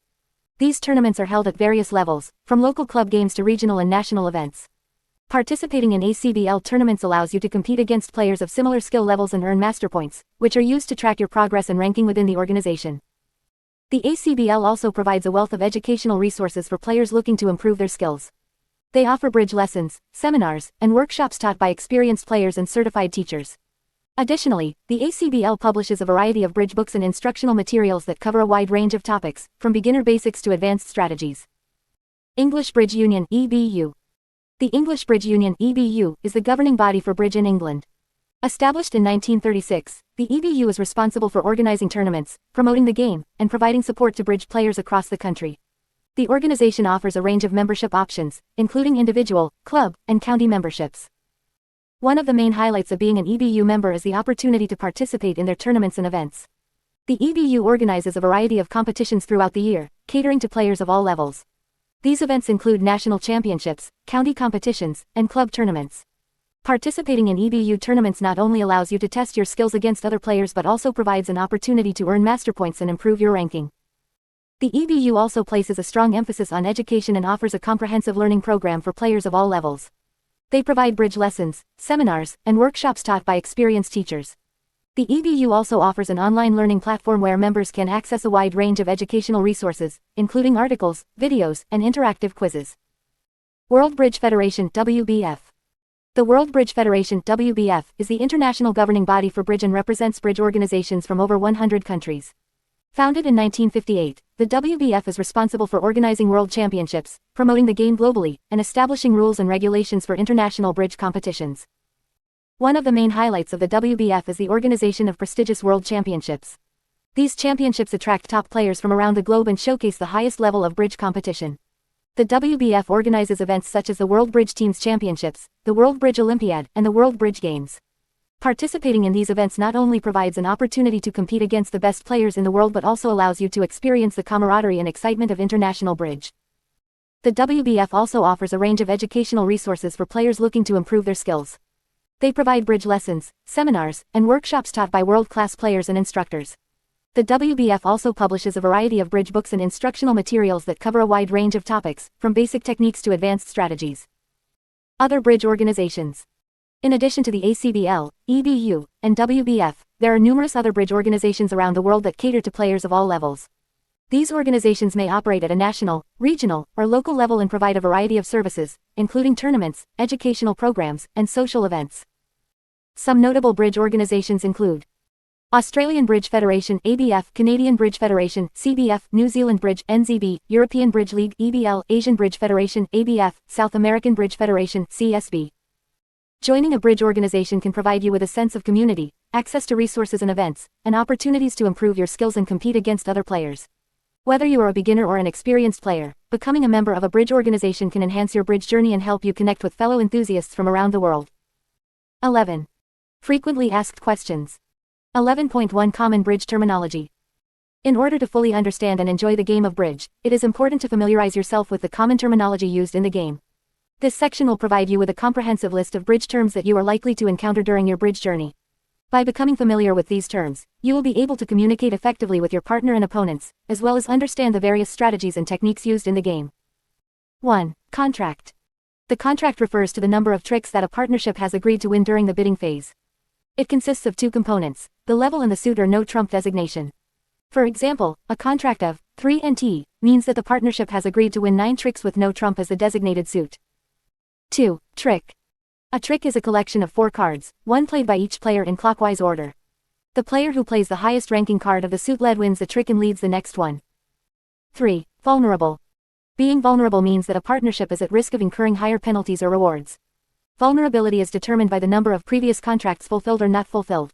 If a partnership has fulfilled 2 contracts, they become vulnerable for the next hand. 4. Dummy. The dummy is the partner of the declarer, the player who won the contract, and places their hand face up on the table after the opening lead. The declarer controls both their own hand and the dummy's hand during the play of the hand. 5. Finesse. A finesse is a technique used to win a trick with a lower ranking card by leading a higher ranking card from one hand while holding a lower ranking card in the other hand. Finesses are often used to gain extra tricks when the opponents hold higher ranking cards. 6. Trump. Trump refers to the suit that has been designated as the highest ranking suit for a particular hand. When a player plays a trump card, it can beat any card of a non-trump suit, regardless of its rank. 7. Ruff. To ruff means to play a trump card on a trick that contains a different suit. This is typically done to win a trick or to prevent the opponents from winning a trick. 8. Lead. The lead is the first card played to start a trick. The player to the left of the declarer makes the opening lead, and subsequent players must follow suit if possible. 9. Double. A double is a bid made by a player to increase the penalties for the opponents if they fail to fulfill their contract. It can also be used as a strategic move to convey information to the partner. 10. Redouble. A redouble is a bid made by a player after their opponents have doubled. It increases the penalties or rewards even further. 11. Slam. A slam is a contract to win all 13 tricks. There are 2 types of slams, small slam 12 tricks and grand slam 13 tricks. Slam bidding is an advanced technique that requires careful evaluation of the partnership's combined strength. 12. Convention. A convention is a prearranged agreement between partners to convey specific information about their hands during the bidding phase. Conventions are used to improve communication and increase the accuracy of the bidding process. 13. Overcall. An overcall is a bid made by a player after an opponent has made an opening bid. It is used to compete for the contract and disrupt the opponent's bidding. 14. Takeout double. A takeout double is a bid made by a player in response to an opponent's opening bid. It indicates that the player has a strong hand and is looking for a different suit to play. 15. Stamen. Stamen is a convention used by the responder to ask the opener if they have a 4-card major suit, hearts or spades, when the opener has bid 1 NT. This convention helps the partnership find the best suit fit. 16. Blackwood. Blackwood is a convention used to inquire about the number of aces or key cards, aces and the king of trumps, that the partner holds. It is typically used when the partnership is considering bidding a slam. 17. Squeeze. A squeeze is a technique used to force an opponent to discard a card that will allow the declarer to win additional tricks. Squeezes can be very powerful and require careful planning and execution. 18. Endplay. An endplay is a technique used to force an opponent to lead a specific suit, allowing the declarer to win additional tricks. Endplays are often used to gain extra tricks when the declarer has no other winning options. 19. Bridge score. The bridge score is a numerical representation of the result achieved by a partnership on a particular hand. The score is based on the number of tricks won or lost, as well as any penalties or bonuses incurred. 20. Duplicate bridge. Duplicate bridge is a form of bridge where the same hands are played by multiple partnerships. The objective is to achieve the best result compared to other players who play the same hands. These are just a few of the many terms used in the game of bridge. By familiarizing yourself with these terms, you will be able to communicate effectively with your partner and opponents, as well as understand the strategies and techniques used in the game. As you continue to play and learn, you will encounter additional terminology that will further enhance your understanding and enjoyment of the game. 11.2 Bridge Strategies and Tips. Playing bridge requires not only a good understanding of the rules and conventions but also the ability to develop effective strategies. In this section, we will explore some key strategies and tips that can help you improve your game and increase your chances of success. 1. Communication is key. One of the most important aspects of playing bridge is communication with your partner. Good communication allows you to exchange information about your hand and coordinate your efforts to achieve the best possible outcome. Here are some tips for effective communication. Bidding system. Develop a clear and well-defined bidding system with your partner. This will help you convey information about the strength and distribution of your hand to each other and make more accurate bidding decisions. Signaling. Use signaling techniques to communicate with your partner during the play of the hand. For example, you can use specific card plays or discards to convey information about the strength or length of a particular suit. Counting. Pay attention to the cards played by both your partner and the opponents. By keeping track of the cards, you can deduce the distribution of the remaining cards and make more informed decisions. 2. Planning and visualization. Before you start playing the hand, take a moment to plan your strategy. Visualize how you want the hand to develop and think about the steps you need to take to achieve your goal. Here are some tips for effective planning and visualization. Counting winners. Assess the number of tricks you can potentially win in each suit. This will help you determine the best line of play and avoid unnecessary risks. Entry management. Plan your play to ensure that you have enough entries to your hand to execute your desired strategy. Consider the timing of your plays and the order in which you play your cards. Avoidance play. Sometimes, it is better to avoid playing a particular suit altogether if it is likely to result in the loss of a trick. Instead, focus on developing other suits or executing a finesse. 3. Defense strategies. Playing good defense is just as important as playing good offense in bridge. Here are some strategies and tips for effective defense. Opening leads. When leading the first card of a suit, consider the bidding, your partner's signals, and the strength of your own hand. Aim to lead a suit that will give you the best chance of setting up tricks or establishing communication with your partner. Counting and deduction. Pay close attention to the cards played by declarer and your partner. By counting the cards and deducing the distribution, you can make more accurate decisions about which cards to play and when. Discarding. When discarding, try to give your partner information about the strength and distribution of your hand.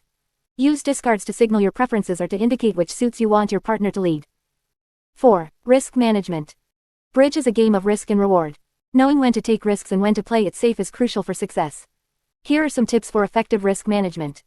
Assessing the odds. Evaluate the probability of success for different lines of play.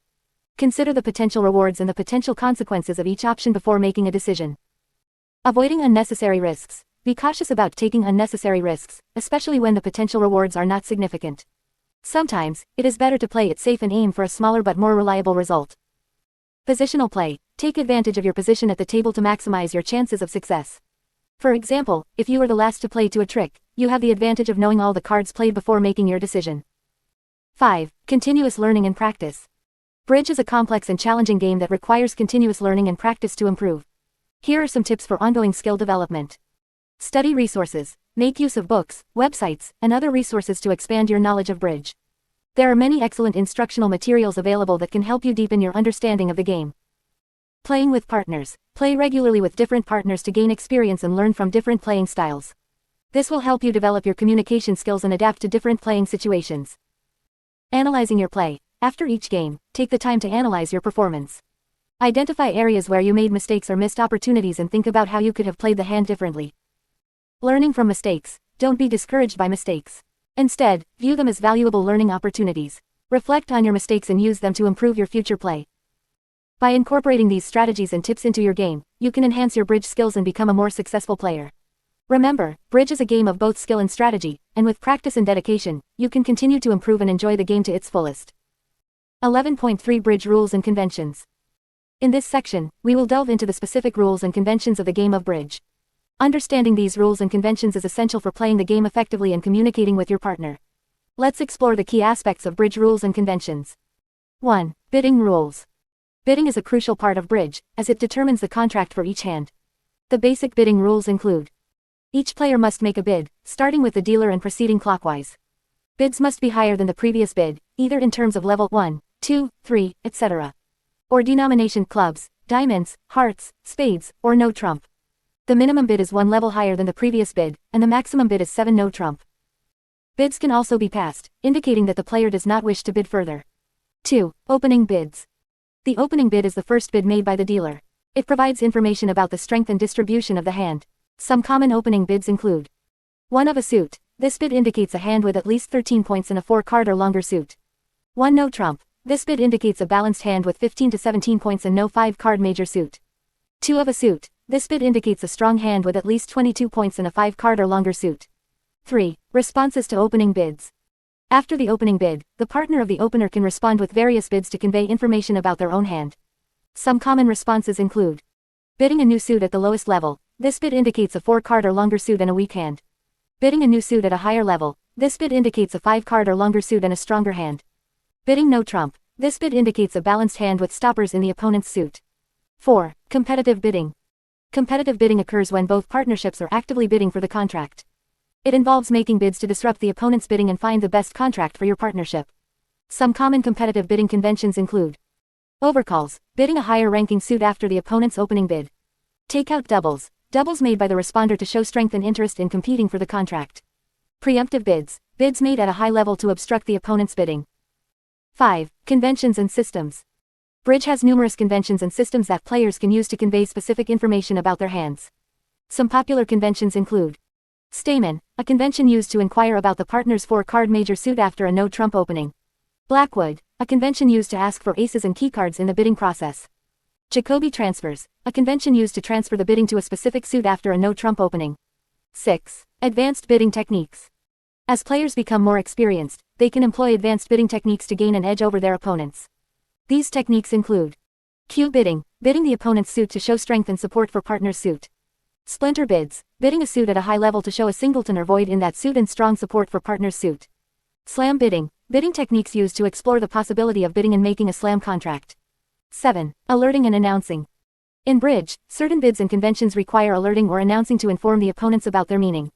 This ensures fair play and transparency. Some common alerts and announcements include: alerting, notifying the opponents when a bid or convention has a special meaning. Announcing, providing information about the number of cards in a suit or the point range of a hand. 8. Scoring rules. Understanding the scoring rules is essential for keeping track of the game's progress and determining the winner. The basic scoring rules in bridge include: contract points, points awarded for fulfilling the contract. Overtrick points, points awarded for taking more tricks than required. Undertrick points, points deducted for failing to fulfill the contract. Game and slam bonuses, additional points awarded for reaching certain levels of contracts. 9. Etiquette and sportsmanship. Bridge is a game that values etiquette and sportsmanship. It is important to maintain a respectful and fair environment at the table. Some key etiquette guidelines include: no table talk. Players should not communicate with their partner through gestures, facial expressions, or comments. No unauthorized information. Players should not provide unauthorized information to their partner through their bidding or play. No slow play. Players should make their bids and plays in a timely manner to maintain the flow of the game. Understanding and following these rules and conventions will enhance your bridge playing experience and enable effective communication with your partner. Practice and experience will further refine your understanding of these rules, allowing you to become a skilled and strategic bridge player. 12. Conclusion and next steps. 12.1 Review of key concepts. In this final section of the book, we will review the key concepts and strategies that you have learned throughout the previous chapters. This review will help solidify your understanding of bridge and ensure that you are ready to take your game to the next level. Understanding the basics. Bridge is a trick-taking card game played with a standard deck of 52 cards. The objective of the game is to score points by winning tricks. A trick consists of 4 cards, one played by each player in clockwise order. The player who plays the highest ranking card of the suit led wins the trick and leads the next one. The deck is divided into 4 suits: spades, hearts, diamonds, and clubs. Each suit has 13 cards, ranked from highest to lowest: ace, king, queen, jack, 10, 9, 8, 7, 6, 5, 4, 3, and 2. The suits have no inherent ranking, and any suit can be led or played at any time. The bidding process. The bidding process is a crucial part of bridge, as it allows players to communicate information about their hands to their partners. Bidding is done in a language of bids, where each bid represents a specific number of tricks that the partnership believes they can win. The bidding starts with the dealer, who makes the first call. Bids are made by stating a number and a suit, indicating the number of tricks the partnership aims to win with that suit as the trump suit. The bidding continues clockwise, with each player having the option to make a higher bid or pass. The final bid determines the contract, which specifies the trump suit and the number of tricks the partnership aims to win. The player who made the final bid becomes the declarer, and their partner becomes the dummy, who lays their hand face up on the table. Playing the hand. Once the contract is determined, the play of the hand begins. The declarer's objective is to fulfill the contract by winning the specified number of tricks. The dummy's hand is played by the declarer, who can use the dummy's cards to their advantage. The play starts with the opening lead, where the player to the left of the declarer leads a card. The other players must follow suit if they have a card of the led suit. If they don't, they can play any card from their hand. The declarer's goal is to win as many tricks as possible by playing high-ranking cards and using strategic techniques such as finesses and end plays. The defenders, on the other hand, aim to prevent the declarer from fulfilling the contract by taking tricks themselves.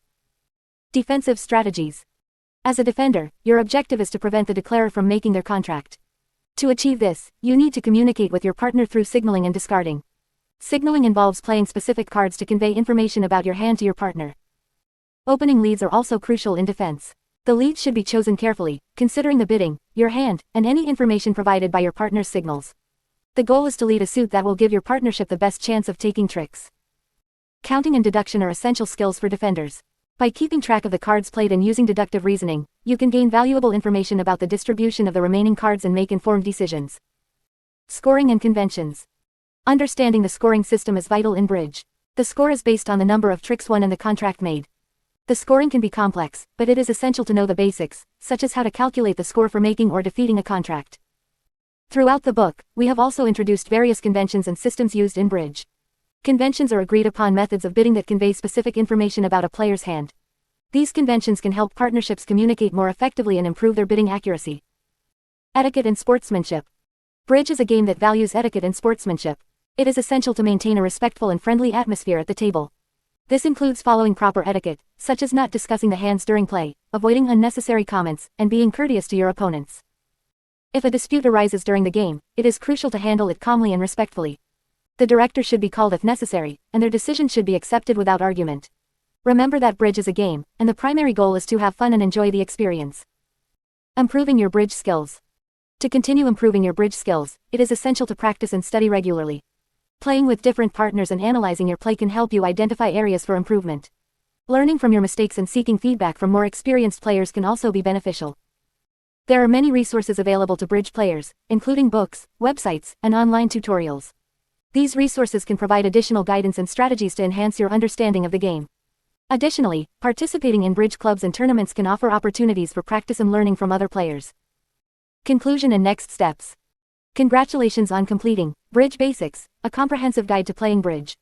You have learned the fundamental concepts and strategies of bridge, from the basics of the game to advanced bidding and playing techniques. By reviewing the key concepts covered in this book, you have solidified your understanding of bridge and are ready to continue your journey in the world of bridge. To further enhance your skills, consider exploring additional learning and practice opportunities.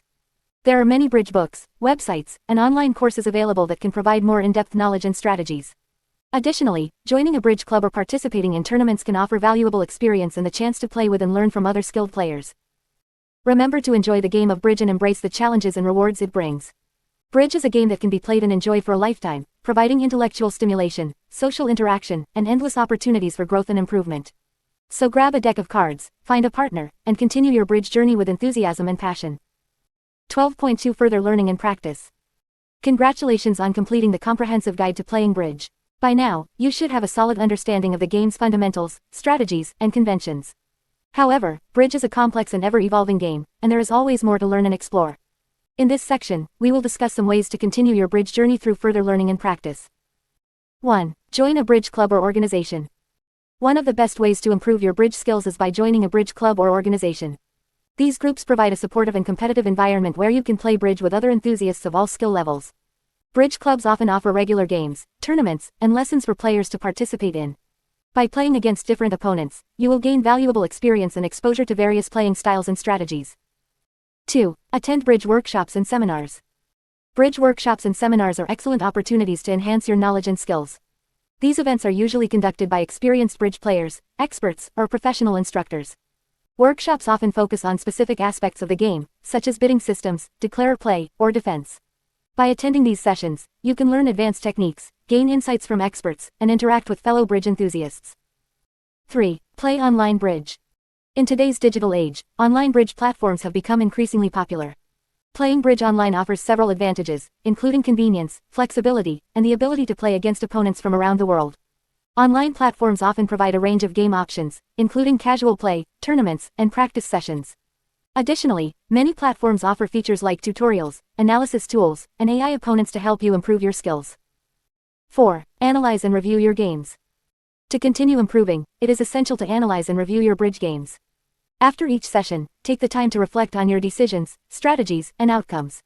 Look for areas where you could have made better choices or where you missed opportunities. Consider seeking feedback from more experienced players or using computer programs to analyze your hands.